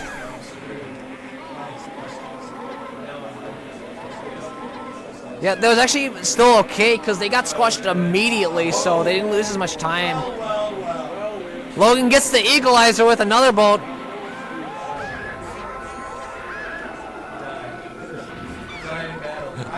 Hack is letting out his war cry right now. Like, what is this? Let me get my first. So we got double. So we got like 2 reds and red from Wildmaster. Fake from Cheech. Got the bull from LRXC, and going into the last section, going into the last half of Warrior Stadium here. See what Logan wants to do here. I think Logan's Cheech with a 5th bolt. Someone look at this controller. This is not right. And a second place star from Wildmaster, so he has to see here. We got the double squish.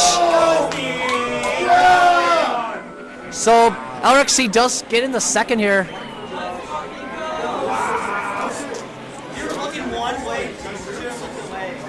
It's gonna be really close. Oh, he did block him. He blocked him. Logan with a nice block on Cheech to take second.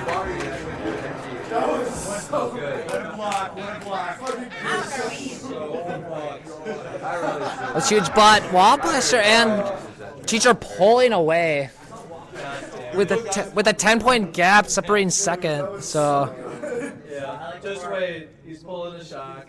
I got Star in second place too.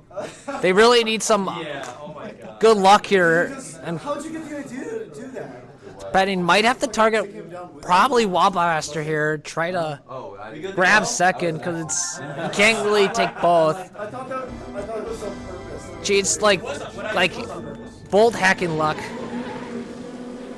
Yeah, best block ever to defeat the triple shrooms. Yeah, because if they knock into a player, you take all their shroom speed. If any wall, any player, nice crack jump there from Hattok to knock it by that green. They cheek. We got some mushrooms. Got 4th place red shells.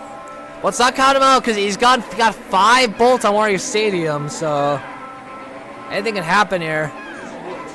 He did get just gold this time, which is still really good. So we got Logan on front. And we got the bright Trek in freaking Serverland. It's hurting my eyes.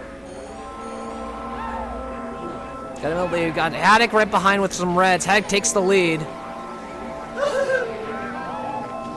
We got double, triple reds. We got Hattok we got Wildmaster with the bull. We got 5 red shells from Cheech. Hattok with 2 red shells for protection. I think Wildmaster and Logan staying slightly behind. And another bull Logan's got a bull in play. Logan decides to use this now to try to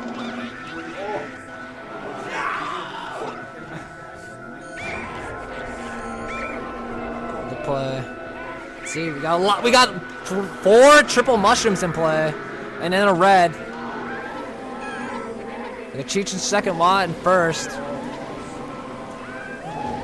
And we got Hattok with the star. How did that hit me? Yeah, so we got Wildmaster coming out first, Cheech second, and Hattok right there. Hattok really needs something right now. Nice jump, crack jump. Like he's just too far behind. Cheech almost messed the ending jump up, but did manage to finish second. Well, we have to sit on the win. There's no way we catch up. Yeah. Need someone to turn up the brightness. You're good. Good. I think that was a sherbet. I think that was a sherbet land. So we get on the Royal Raceway. Like Hattok and LRXC really need a miracle. They need to target. Pick one of the two first or second place and just target them the entire race. And probably that would probably be, they have to target Wild Blaster here because he has the least points.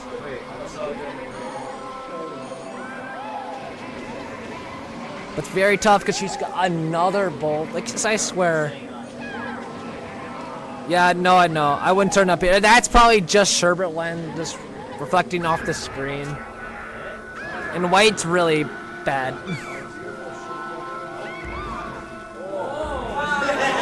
We got the backup from Logan. Very nice from Logan there. We got Hattok back on fourth. Got a boot from Cheech. Cheech is just getting all the... Hattok was forced to spam that because, of course, Cheech has a boot. He has the items that he wants in front. We got a close race in third and fourth here. We got first and second.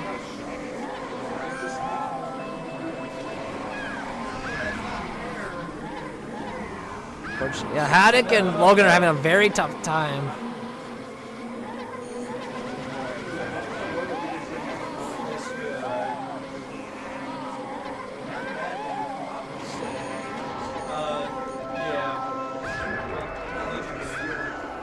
Let's see here. We got Cheech on front. No, I think he should be fine. Will he get enough jumps? Almost missed. He almost didn't jump enough, but did get it. So we got triple reds from the... See, Wildbirds just trying to get close enough to force that boo out. Which is nice. Let's see. There we go. LRXC third. They're grabbing some items now. Got the bolt. I think it probably... Fortunately, Hattok just dodged too early. I think he realizes what he has to do right now. Has to target a Wild Blaster who's 1 point behind. It has to kind of go for second because he can't stop both. Because the RNG that Cheech has been getting is absolutely ridiculous. He's pulling all the 5% items all the time.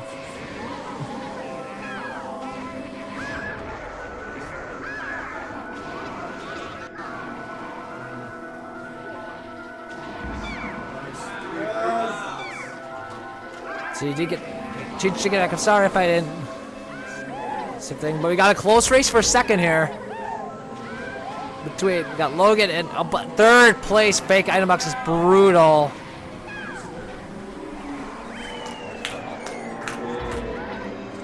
So as LRXC plays safe here, he should be able to take third. But he is.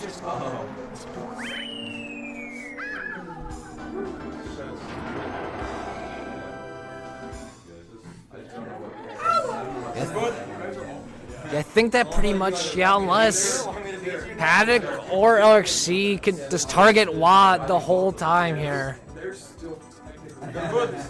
They have one more race.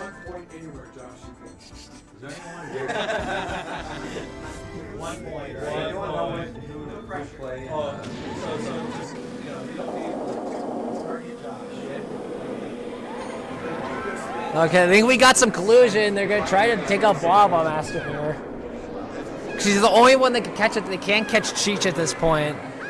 Cause he's over 15 points up. Blabba Master is 14 points, but he would have to get literally all fourths. And them get all first to have a shot.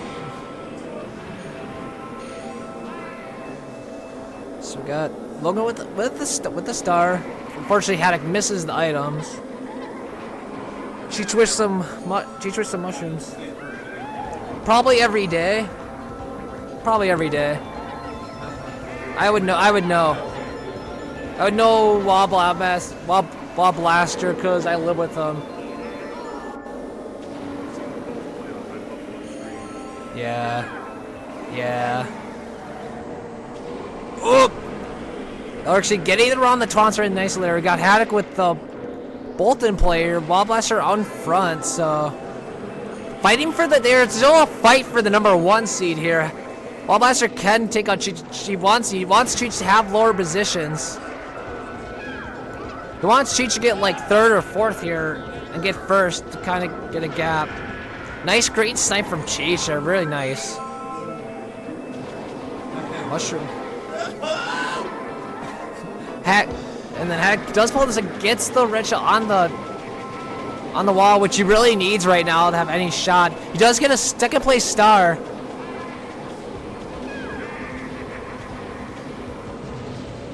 Just take out also one of the twomps.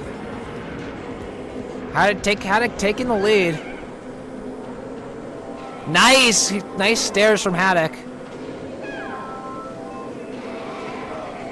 Fortunately, Logan is fourth. Really nice control from but he did get bombed. It was a very strict room. It was. Hattok getting his first. I believe. I think that's his first. Wait, and Cheech didn't get last here actually. I don't know exactly. We don't know the exact time yet. I think more. I forget. There's one more quarter, so I'd say around 6 o'clock for semifinal. For the first semifinal. So I'm trying to think, because we're taking breaks in between each match, so really tough to judge when. So I assume around finals would be around 9. But I'm not 100% sure. That would be something to ask Brody when he gets on here. It's really tough. Yeah. 9:45. Around 9 o'clock. Okay. Yeah, we do have one more quarter and 2 more semis still up, so before the finals later tonight. We got.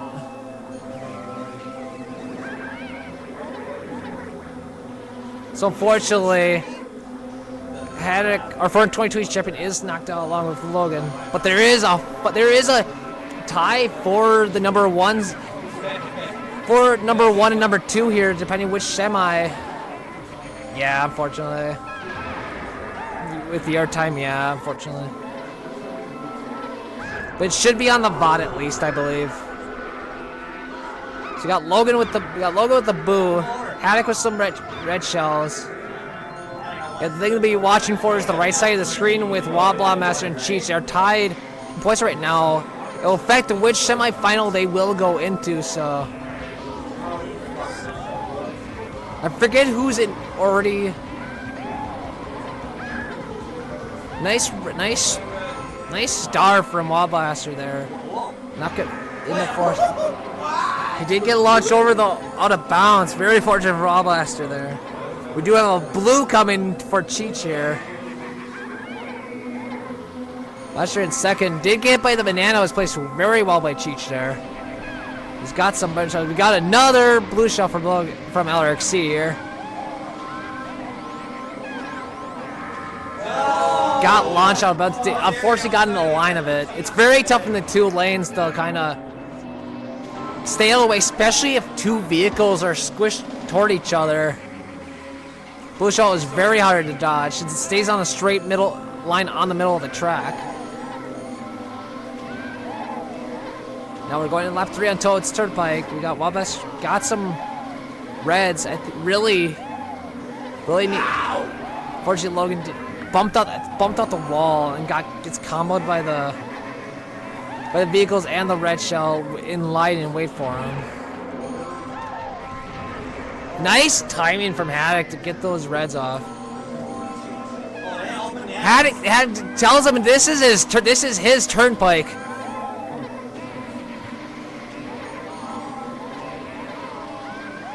There is a red coming for Hattok. Will he get around the wall? Okay, he does get around the wall in time.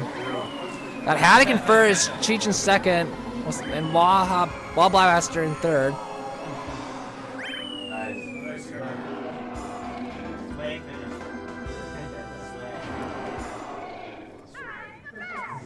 See, now going in the Frappe Snowland.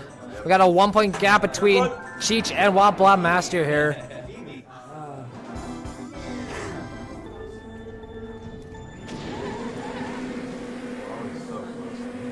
Now we got a really bright, fortunate Frappe Snowland.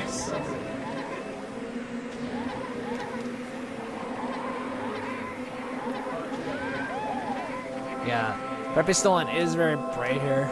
Let's see, we got...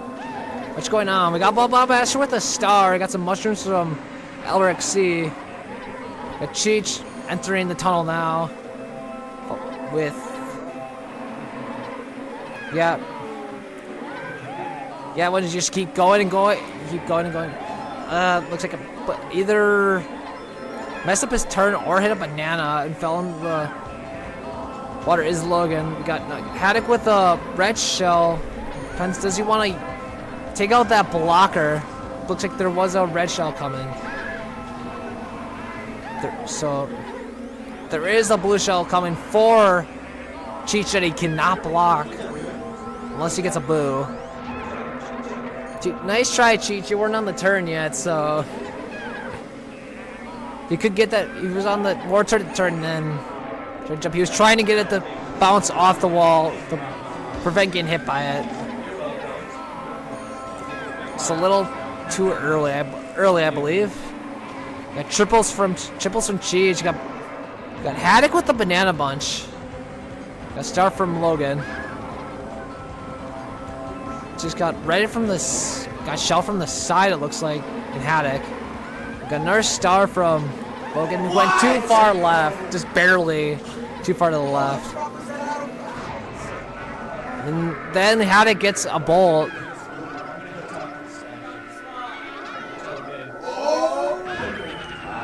Hattok getting first again. So now it's a tied going into Choco with Wildbuster and Cheech. You're telling me. It always happens. Every time. One sec. I'll go express. You're good? Yeah. Cheech, you ready? Yep. Okay, now we go probably the two most volatile tracks in the game. In Flower Cup, we got Choco Mountain, as Kazo say, Choco's Stupid Mountain. Got Hattok with red shell. He is coming out in Flower Cup with a vengeance. He's got two firsts in a row on Flower Cup. Nice steal. Nice steal from Hattok with the star.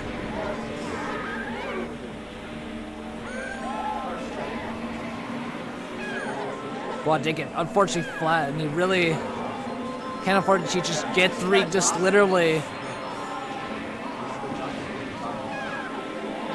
Yeah, Wobble really needs to get some, probably a bolt or something, not try to knock Cheech down here.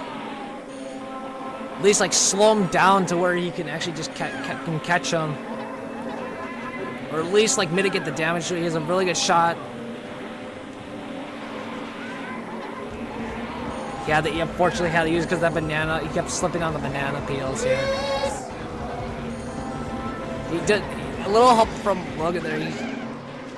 He's like trying to play it like Wario Stadium, but this is not Wario Stadium with that wall. He did get a blue. Does he want to use it though? Looks like he will. He does get.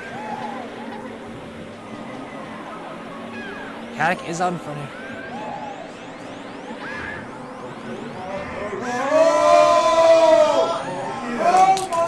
Wait! Unfortunately.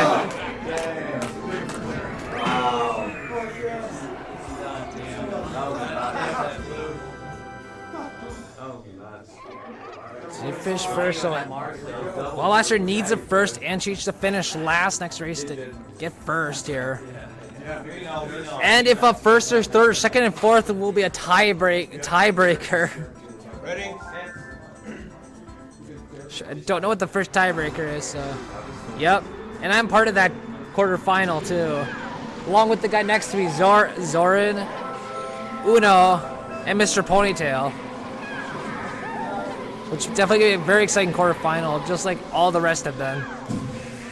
Cheech bounced up really awkwardly and ended up in the out-of-bounds area on Mario Raceway. There is an out-of-bounds section there. Not many people know about it if you don't go there. But he did get a star to immediately catch up. Because this is Mario Raceway. We get mushrooms and stars and we just cut this track in literally half.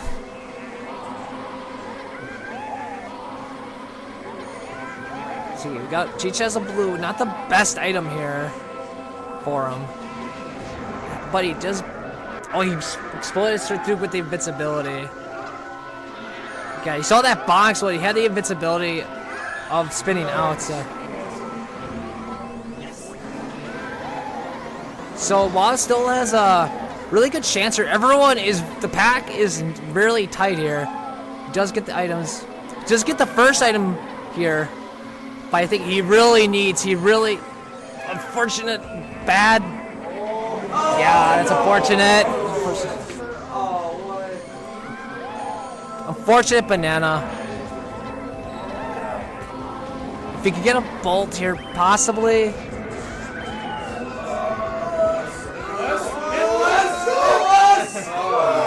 Yeah, really close. That banana really cost him there. So Cheech just finished first with Bob Blaster in second. And Hattok did win again. Hattok won 3 races in Flower Cup. He did run it really good late, but he needed to get some points really early. Yeah, mine's just like. It's unfortunate for Logan. He was scared 12, but he definitely put up a fight. Just really got put in really rough positions a ton and couldn't capitalize. Yep, this is Dr. Bananza, Kart, and I'll be in the next quarterfinals. So you see me then. So there'll be a new commentator. Now as we get started here, it looks like it's going to be a great match. You know, we have Zoran with a ton of experience. We have Mr. Ponytale with experience across many different kart racers. DK Bananza, the 24 champion, and Uno as well, a very strong.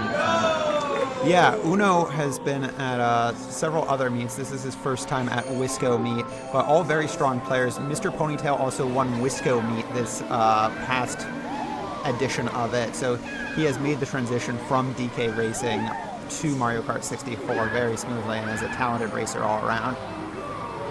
Exactly. As we get into it, seems to be relatively close. You know, Luigi Raceway is a very RNG-based track in terms of the items, but there's a lot of strategy, especially related to that final corner, as we see Zoran use the shock.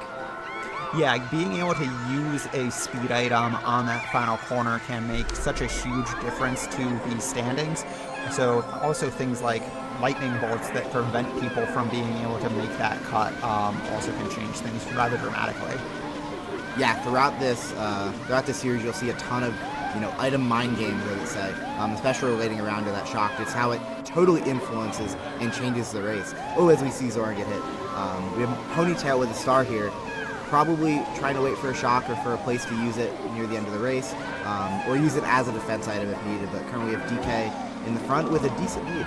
So we saw Mr. Ponytale just use the star to prevent getting hit by those red shells, and then because the star is already active, is going to use it around. But we do have a lightning bolt from Uno, who is going to wait to not give anybody a shock dodge, maybe wait until that last set of items in order to cycle and slow down everyone on that last corner. Let's see what happened here. Oh, did we have a double shock? Did they both fire it at the same time? I don't know where that other one came from, but I think DK Bananza got one very briefly. Uno going off-road so that it wears off and is going to use shrooms here. Oh, we got shrooms in first place for Ponytale. Oh. Ponytale just hesitating just too much with the mushrooms to be able to take over first. What a great ending to the first race. All right, we are just going to get these scores updated and then head on through.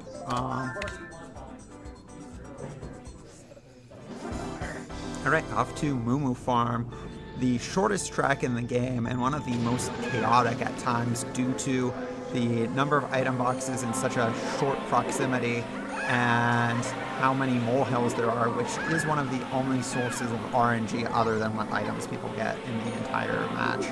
Yeah, expect a lot of item play around here, as there's not too many lines to be able to separate yourself from other racers unless you're willing to take the risk and go through or inside of the moles. We saw DK start off with an interesting strategy, bagging for items. He didn't get the startup boost on purpose so he could go get an item, and we'll see if it works out for him. So we got 2 stars here for third and fourth, and actually getting kind of close to second, but not too. Oh, defensive boo by Mr. Ponytale. Saw that the star was coming in to get him with DK Bananza and just chose to become intangible rather than using it to steal the item. Yeah, I see the boo as like a great balance item, right? You have the shock; it's something that you can, in theory, hold for a long time, but it kind of forces you to make the decision: are you going to use it quickly, or are you going to hold on to it and risk the boo taking it away? So yeah. Yeah, the boo is such an interesting dynamic, especially on some of the courses where lightning bolts are extremely important. On longer courses, you can get into the real deep mine gates. But we are approaching the end of lap 3 here, and it's just going to come down to a pure race, perhaps, because all the players are so close. We got this blue shell, and that's going to come into Mr. Ponytale unless somebody passes them right here. And we have so many red shells. Are they going to be able to make it to the line before they get hit? No, not yet, but they're going to start driving here. They got red shells incoming. Were those fired early enough? No! DK Bananza hits the post, is going to get past. Uno gets second, Zoran gets third, and DK Bananza loses 2 points on a race that looked like they might actually be able to win there. Ponytale was on the edge of his seat there. He had to. He was making sure that with that blue shell coming, that he was still going to be able to cross the line first. And thankfully, with all the item and chaos that happened behind him, he was able to secure the victory. Yeah, I mean, sometimes just strong driving can force other players into a position where they have to make a move. And if you can do that, it gives you the opportunity to capitalize from a harder situation. You just make things more difficult for your opponents whenever you can, right? Exactly. Oh, a last minute lightning! Ponytale with a bad start to the race, but then he pulls the lightning and then is able to take the shortcut, which is much harder than it looks, by the way. These players doing it consistently is not something that's easy. So being able to do that consistently is insane. But as we keep watching through this race, we'll see Ponytale in first, we'll see Zoran in second with a decent lead and a little bit of separation between them, and then behind the DK Bananza and Uno as we enter and get into the middle of the second lap. DK Bananza just having that red shell bounce off of them. You're still invincible from red shells for a while after getting hit. That was a really strange interaction. He just got popped up into the arch. I didn't even know that had collision on it. Oh, and Uno barely able to squeak into the shortcut. All right. Starting lap 3 here, we've got a star out in first for Mr. Ponytale, really strong, but spins out, is going to have an awkward approach to the jump, chooses just to go all the way back to the left. That might be the smartest play because it's the easiest way to make it. Does get in, spins out again, is having a rough kind of finish, but had a big enough lead that they should finish in first here with all 3 points. Zoran also makes the jump, and DK Bananza. It looks like this is going to be the order of our finishes. Yeah. It's really funny how you mentioned strong driving and how it can, really impact and force people into certain positions. Ponytale there had, a great beginning of the race, able to get ahead, was able to make up for his, driving mistakes later in the race, such as spinning out, was able to get the victory. For sure, it's and that's spin out mechanic in 150cc. That is not in a lot of games, and can get tricky to get used to because any sharp jerk of the joystick can kind of make you spin out, and there are some other situations too. Oh, we see Zoran intentionally sandbagging, going back into fourth, but it doesn't work out because they get their 4th place item stolen and hits a bomb, so loses a lot of time and doesn't get the item out of it. This is great news for Uno, who now has Golden Shroom in second, but DK Bananza slows down and hits them with a red shell, so they recover using... Oh! Uno goes by the train, gets stuck in the tracks. Wow. What a crazy start to the race. Talk about Zoran with that bagging threat. It's something we've seen a lot of the high-level players in this meet do, and it's not something you've seen too much in previous years' meets. Being able to bag there and get items, especially in a place with so much dirt, such as Calamari Desert, where those speed items can really help you break away. But yeah, we saw, unfortunately, did not work out for Zoran, and then Uno heads into the train tracks. He doesn't realize that he's a car. He's not supposed to be on there. So he'll have some catching up to do throughout the rest of the race. Absolutely. But this is one track where you can make up quite a bit of time with things like speed items. You can cut across the dirt. So hopefully Uno will be able to get back into this with a lap and a half left to go here. As we see DK Bananza get hit by a red in the middle of the dirt, so now he's going to have to trudge his way through as we see him bouncing back and forth with Ponytale trying to get that top spot. All right, nobody really with much in the way of items here, but this next item set can be really important. Red shells, especially near this lap transition area, can be very valuable because they can just go into that off-road area and hit basically anyone, even if they're really far ahead of you.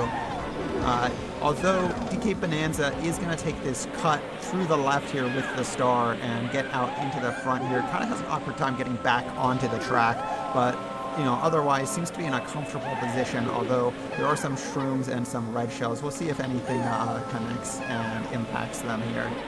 Yeah, let's see what comes up from this next item set. We have, some people, a lot of shrooms. See what comes up next. We have spin out for, we have the bolt for Ponytale. Oh, but a double shock. Everyone gets hit, and now it's Bedlam. We did see Mr. Ponytale do an intentional spin out there. You do go faster when you spin out all small because your spin out speed is the same whether you are small or large, and it's between your large and small regular driving speed. Yeah, small little intricacies like that can really separate and really make that 1% difference that can help you win a race. As we see here, help Ponytale just edge out Zoran for second place. All right, so DK Bananza gets their first win of the match as we update the scores here.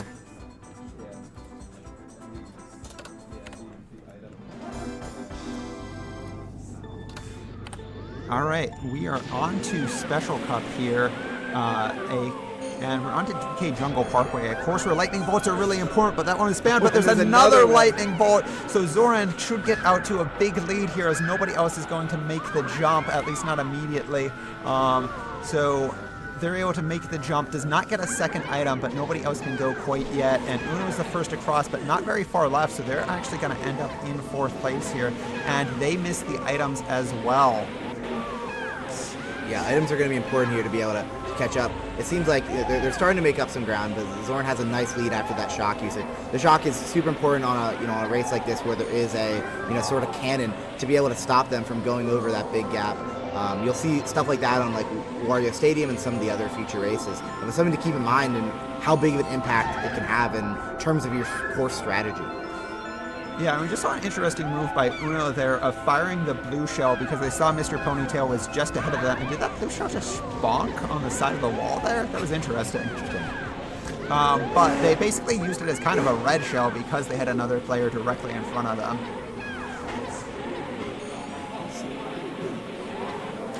All right, Uno gets their shrooms taken, isn't able to use them or pick up an item there, but they get a couple more opportunities to pick up items before we get to this ramp here. Zoran might be able to get there before they get to the cave items, I'm not quite sure, but nobody with any lightning or star here at the moment, so we'll see if anybody picks up. Oh, wait, they get stolen! Zoran, or Uno, held onto the lightning for too long, and Mr. Ponytale was able to steal it. Wasn't able to use it before the jump to stop Zoran, but is going to stop DK Bananza. Yeah, and that was surprisingly, it definitely, hurt Zoran, the fact that Ponytale was able to take over first by using the shock, but it sort of helped Zoran in a way, it prevented the shock from being used right before he went over the cannon, so it was actually somewhat useful in that way, and it kind of secured Ponytale and Zoran that top two and let them fight out for it. And Mr. Ponytale hits the fake item, and Zoran actually takes the win anyway. Well, I guess that was commentator's curse. Ponytale, unfortunately, getting broken up on that shortcut, and Zoran will take over. But as we end the race, Uno gets shocked. Let's see Bananza be able to, and DK Bananza with the shroom passes him right at the edge of the line, taking the third place position. As we can see, something I love about Mario Kart 64 is just in small, short periods of time, such crazy things can happen, and you sort of have to be able to just react and make decisions on the fly.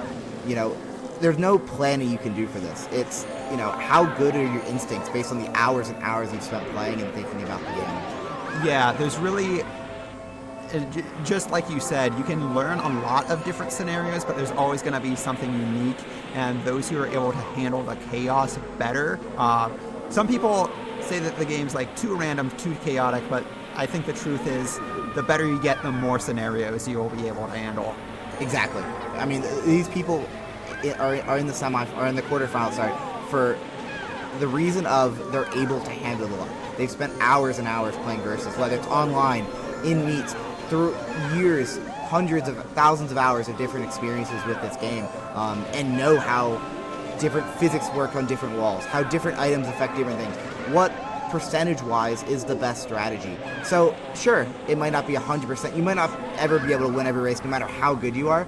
But you can play those percentages over a course of 16 races and put yourself in a really good position to be able to win. So that was interesting. There was just the lightning bolt when players were not going over that jump there. Of course, the lightning is dangerous, but we had, with the giant drops on Yoshi Valley, but we had two players collide, and it looks like this has allowed Mr. Ponytail to get out into first with a pretty decent-sized lead, honestly. Although Mr. Ponytail in the past has not been very comfortable going for the hairpin jump. He does not have quite the background in time trials that a lot of the players have, so we'll have to see if he goes for it here. Although that lightning bolt might encourage him to go around anyway. Yeah, that actually ends up working out for him. Uno gets a double lightning bolt now. Yeah, we'll have to. Oh, and Ponytail's off the track, slips out, and is done. We'll see how Uno uses the shock with Ponytail no longer in first place. And Uno now I believe in first place with the and uses the lightning bolt. Should hopefully have a decent, pretty easy route to first now.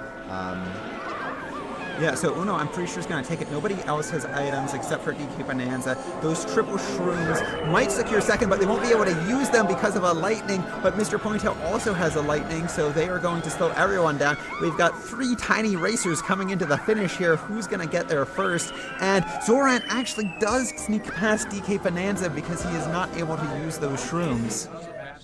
There's honestly not much better in this game than a great ending to Yoshi Valley. You see at the ending, DK Bananza and Zoran both, in the grass trying to and we had no idea who was going to finish first. You can't see each other on the screen. It's kind of just, as a viewer, just kind of hoping and praying, watching the ending. But we'll see a good end of the race, and now we're on to Banshee Boardwalk.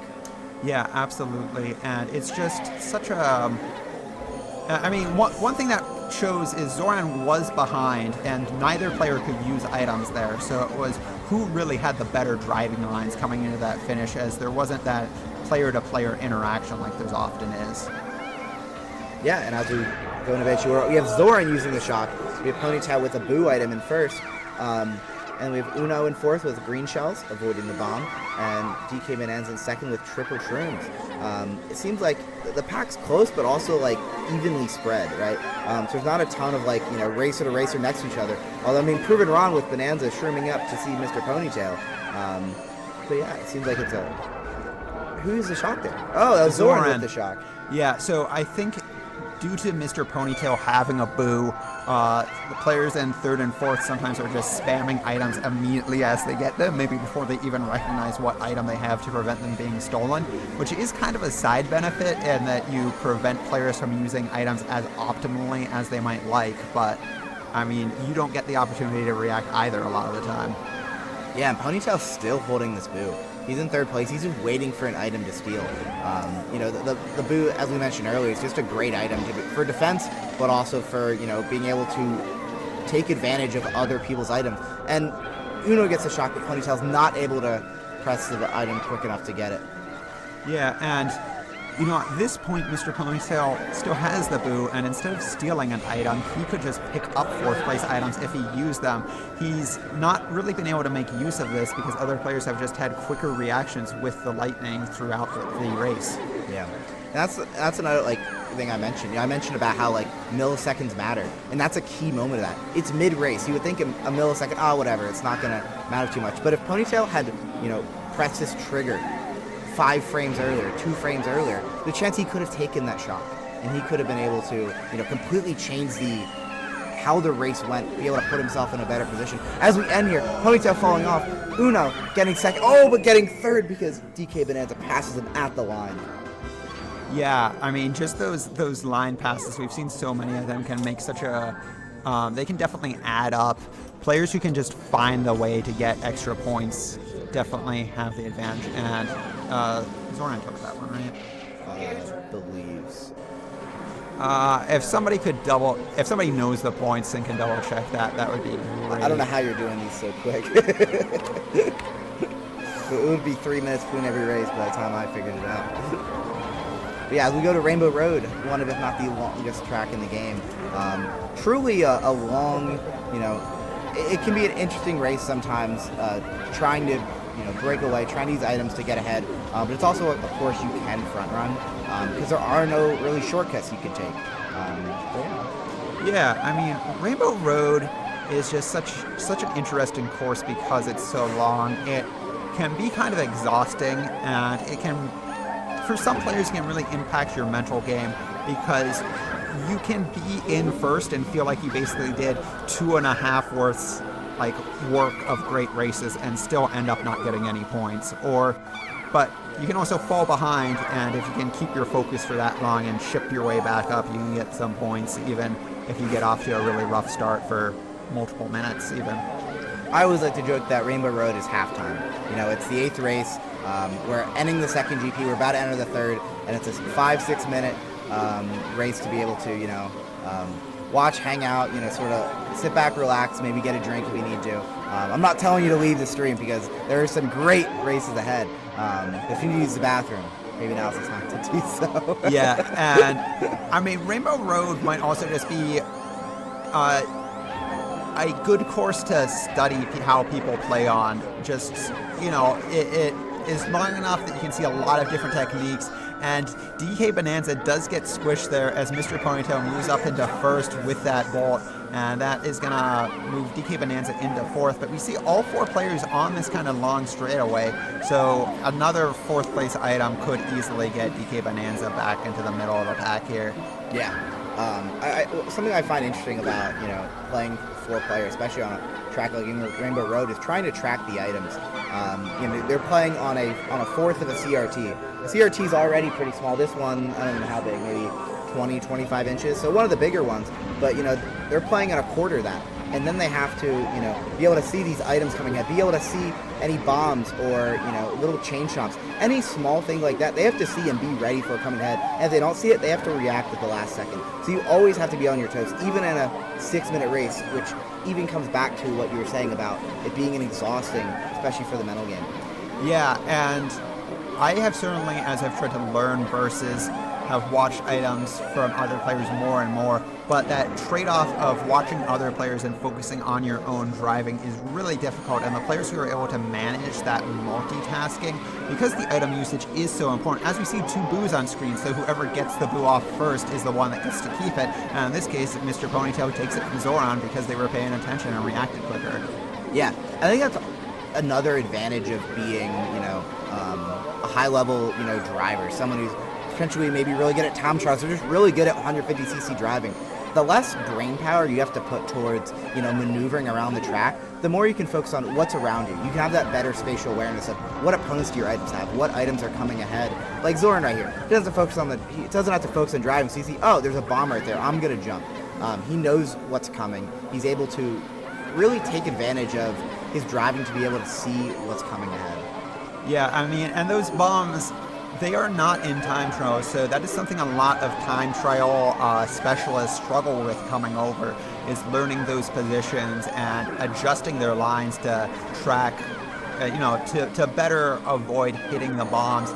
But also, those bombs do not respawn after they get hit, so if you notice somebody hits a bomb, sometimes if you can keep track of that, then okay, I don't have to worry about this right now, and I can just take the fastest driving lines. Yeah, that's something. Those bombs definitely come into play, especially on some of the, on some of the smaller, more tight tracks. Here, it's not as big of an issue because the bombs only appear, I believe, on the first straight. I believe there's like 3 of them, maybe 4. There's definitely a lot on the first straight. Yeah, there's a lot on the first straight. I don't remember if there's any on the other anywhere else, but and it is a pretty wide track. But when you get into your Banshee boardwalks. Tracks like that, you can really see how a bomb can really change a race if you're not careful. All right, well, we are getting into the latter part of lap 3 here, and we do have a lightning bolt coming out. DK Bananza cycling for items only gets 3 red shells. Uno with a star is nice. They're going to have to wait to unshrink to use it, but they should get another 4th place item here. So that could make a big difference in their ability to pick up points. But even if they try to pass DK Bananza, they have 3 red shells, lots of red shells out, and players are going to have to balance attacking the player in front of them versus defense versus the player behind.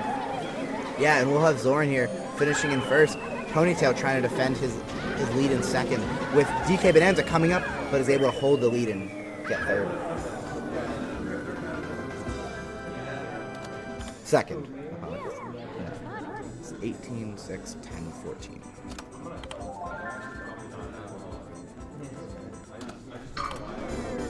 Now we have Aria Stadium, another one of the longest tracks in the game.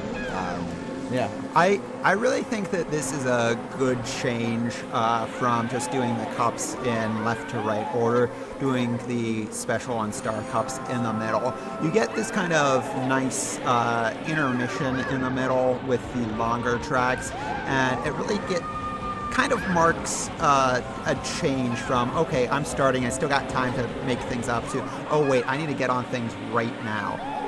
And I think I just saw an alert about Zoran.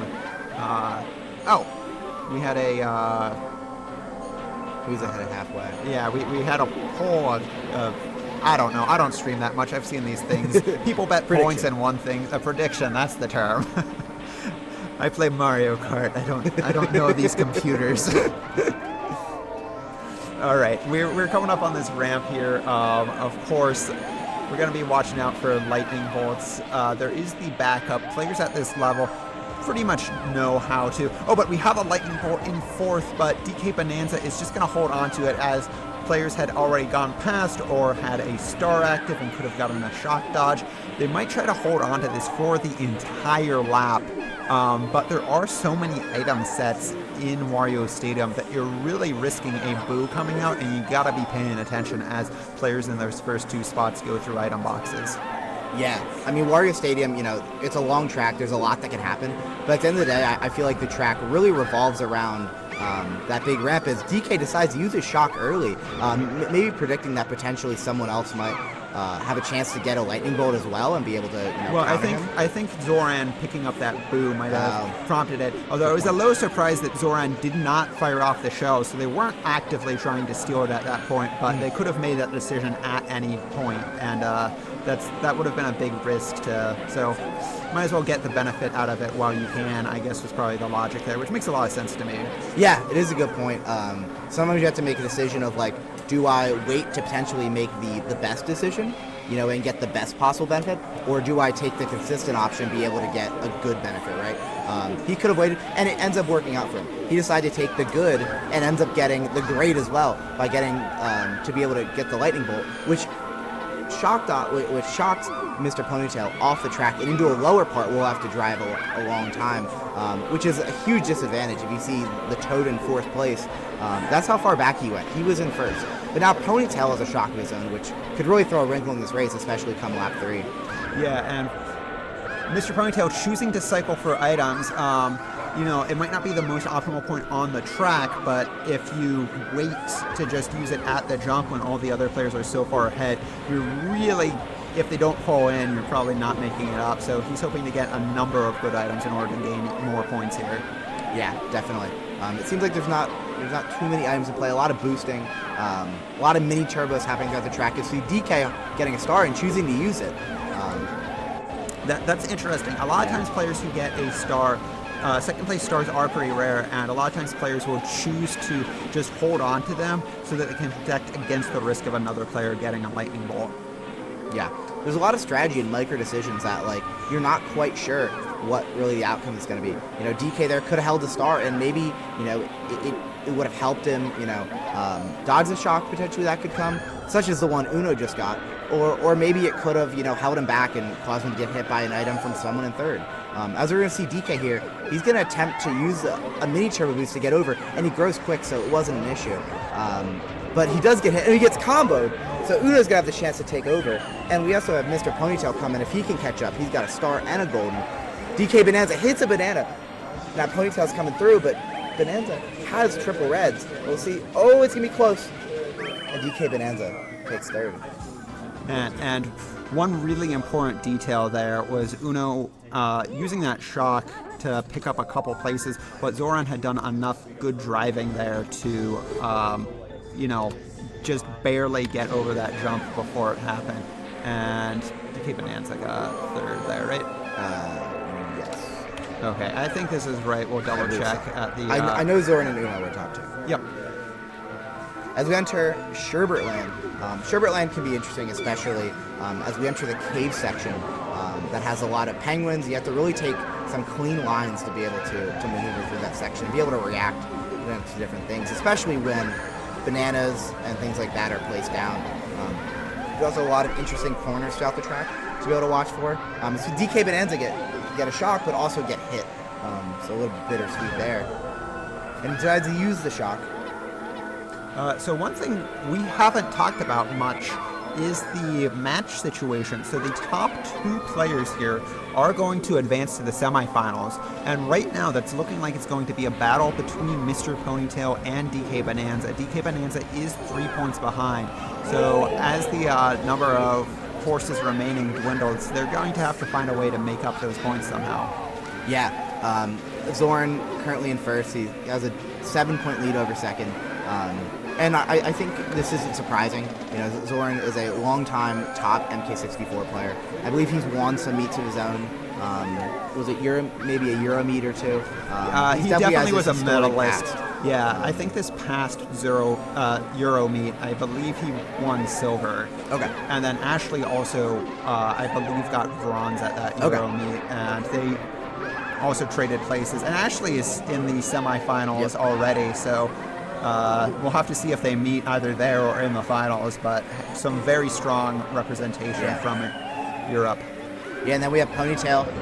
We were talking about his Wisco meet success, and his experience with Mario Kart 64, but he's in second. You know, he's next to his Wisconsin brethren in third, DK Bananza, who won the 24 meet. Fun fact, DK Bananza has never lost a meet that I've been in attendance for. It's only my second meet, but, you know, who knows? He could repeat.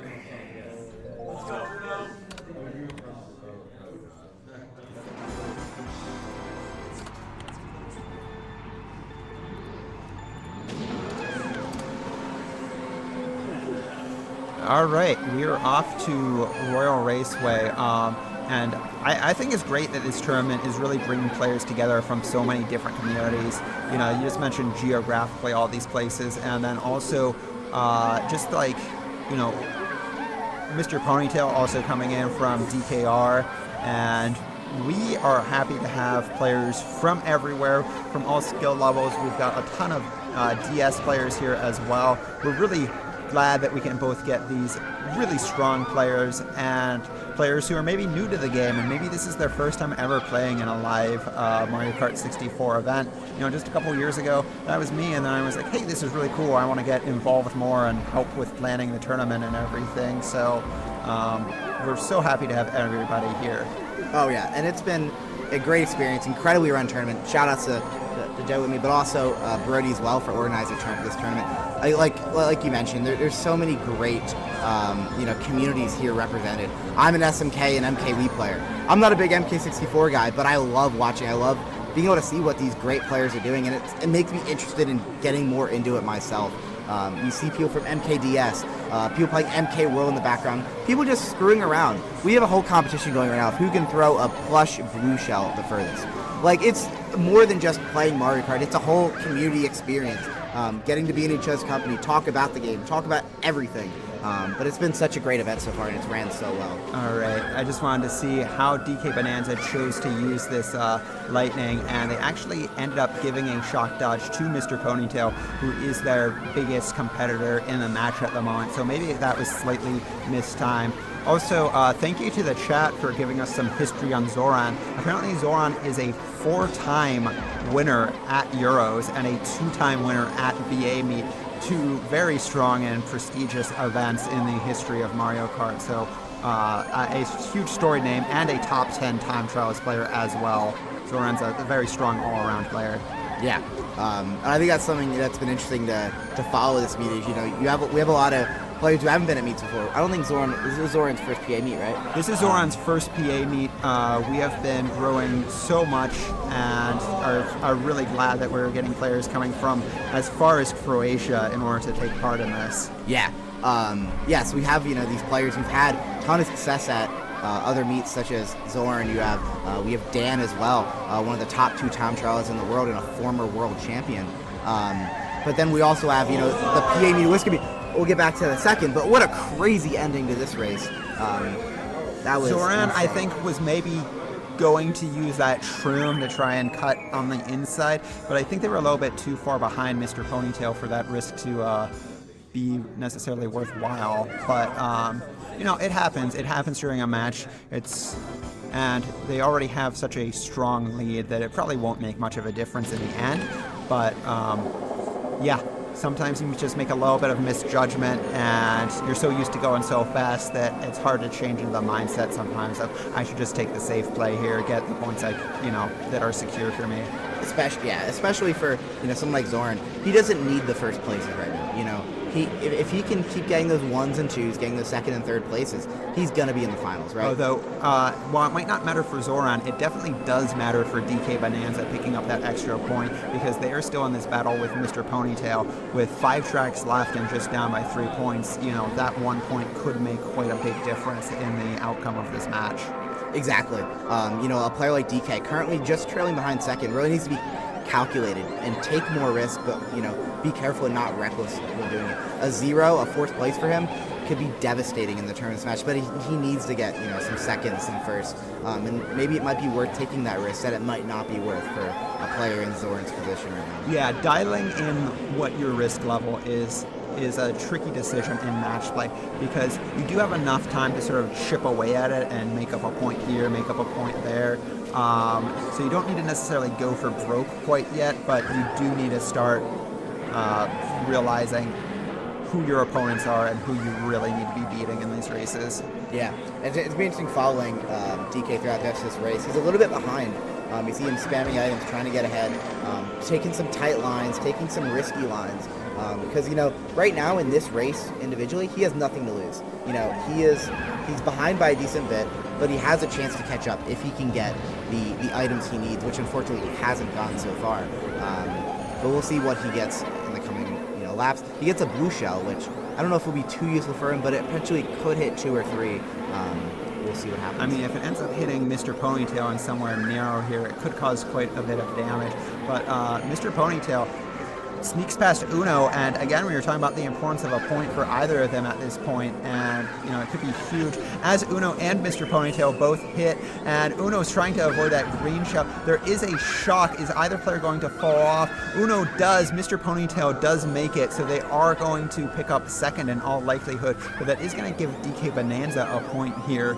So they will lose 1 point to Mr. Ponytail, but do pick up a point because of that shock. Yeah, and that right there is the importance of never giving up in MK64, right?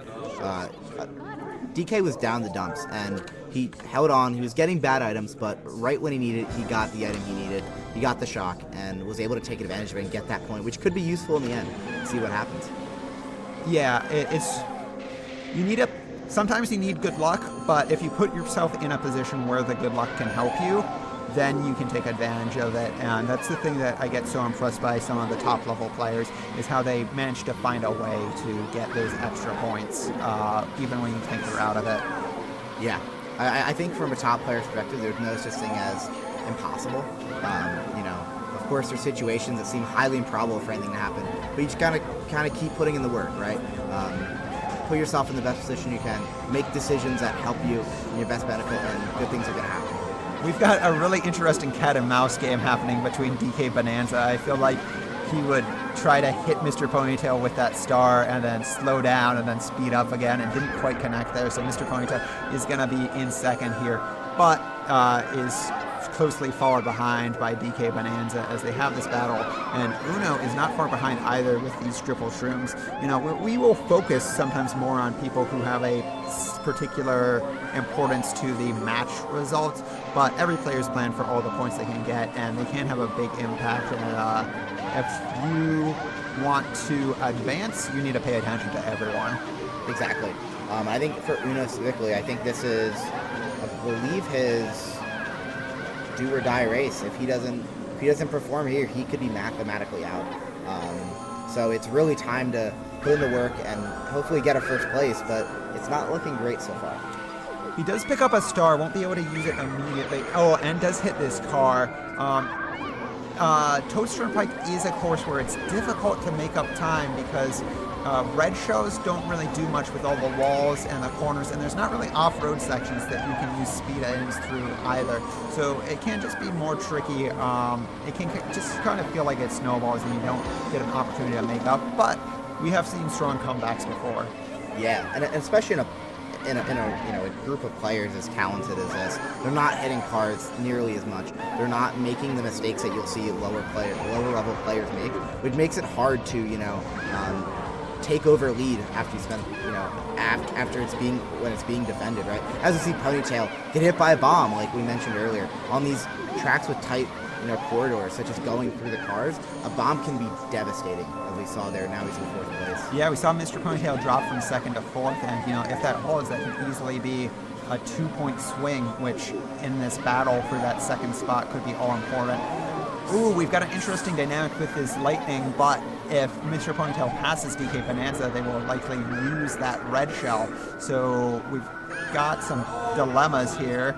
I think Mr. Ponytail was hoping to squish DK Bananza there as well. Does sneak in front, but DK Bananza gets the lightning and is going to pick up a point, but maybe I spoke too soon because Uno actually was dragging an item behind. Oh! DK Bananza gets the 2-pointer.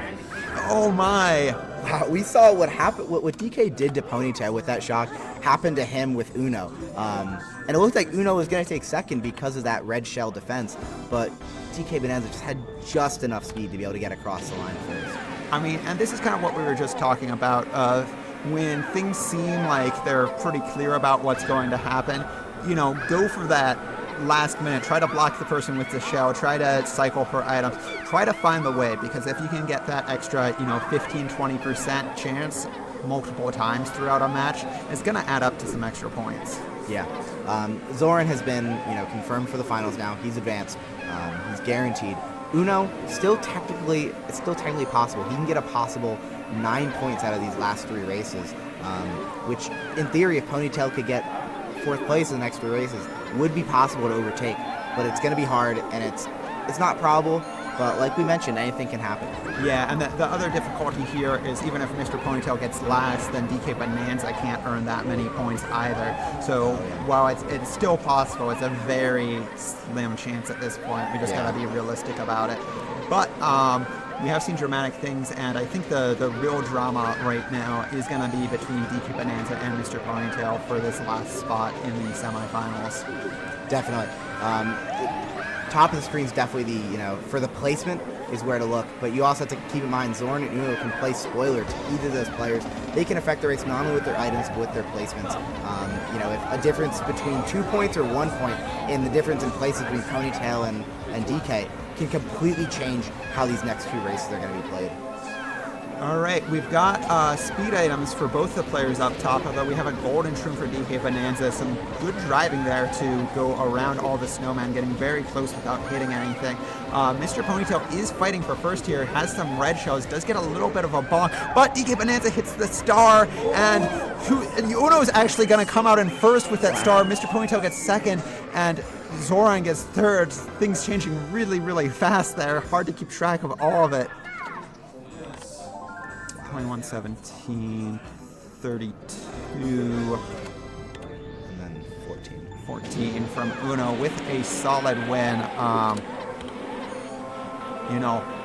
These players are competitive, even if mathematically eliminated. They're not going to let you have anything. They're going to fight for every single point. And this is going to be an important race here. DK behind Ponytail, 4 points with 2 races left.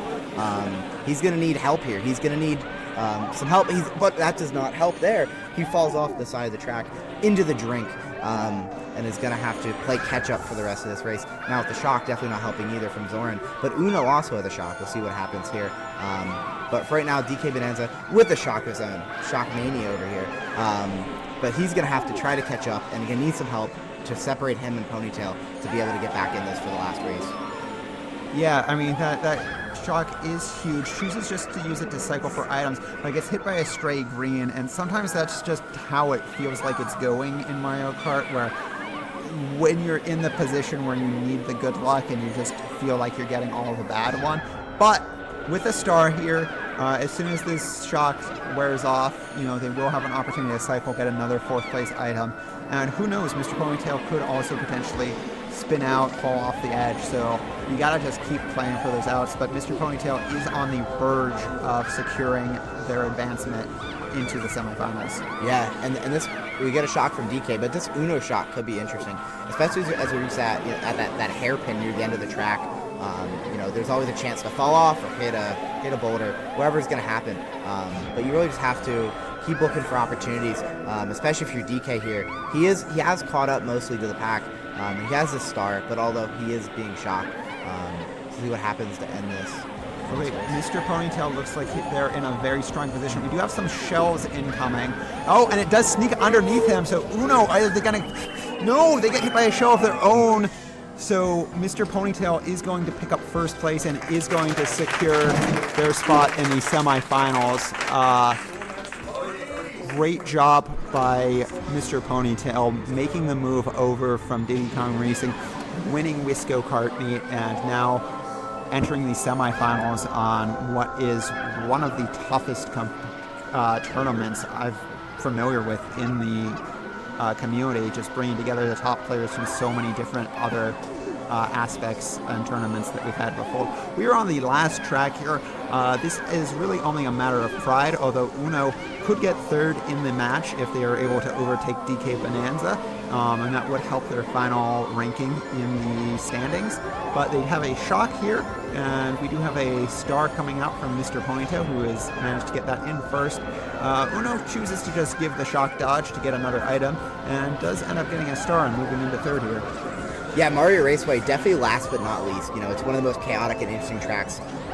Anything can happen, especially near the end, with all these shortcuts at the end. As we see, Ponytail entering the last lap in 1st, Uno 2nd, Zoran 3rd, but just through a blue shell, and DK Bananza trying to come back in 4th. It's going to be a close, tight match to end this. Oh, and Uno spins out, and a shot comes from DK, but he also spins out, so now he's going to be in 3rd, moving up, probably in the 2nd here, but he doesn't have an item. He's able to avoid Uno, who had a green, but DK Bananza gets hit. Ponytail's going to run away within 1st, but this ending is anyone's game. All right, we've got Uno trying to overtake DK Bananza on points. They might get passed here by Zoran. No, they will pick up 2. So that means Uno is going to end up with 18 and pass DK Bananza on 17. So Uno will be your 3rd place finisher. Will be eliminated, but great job by Zoran and Mr. Ponytail in order to take the spots in the semifinals. Thank you all so much for joining us, and we hope you are enjoying the meet. I know I am. Yeah, and just to look ahead as we look into the semifinals, the first semifinal will be Ashley, Zoran, Wahab Blastmaster, and Gray. A stacked semifinal, but not to be outdone, the second semifinal with Climatee, Cheech, Ponytale, and Dan. 2 absolutely crazy semifinals. You're not going to want to miss it. 8 great players competing for 1 spot as a champion. We're going to have a 2-hour break here, 7:30. Be here.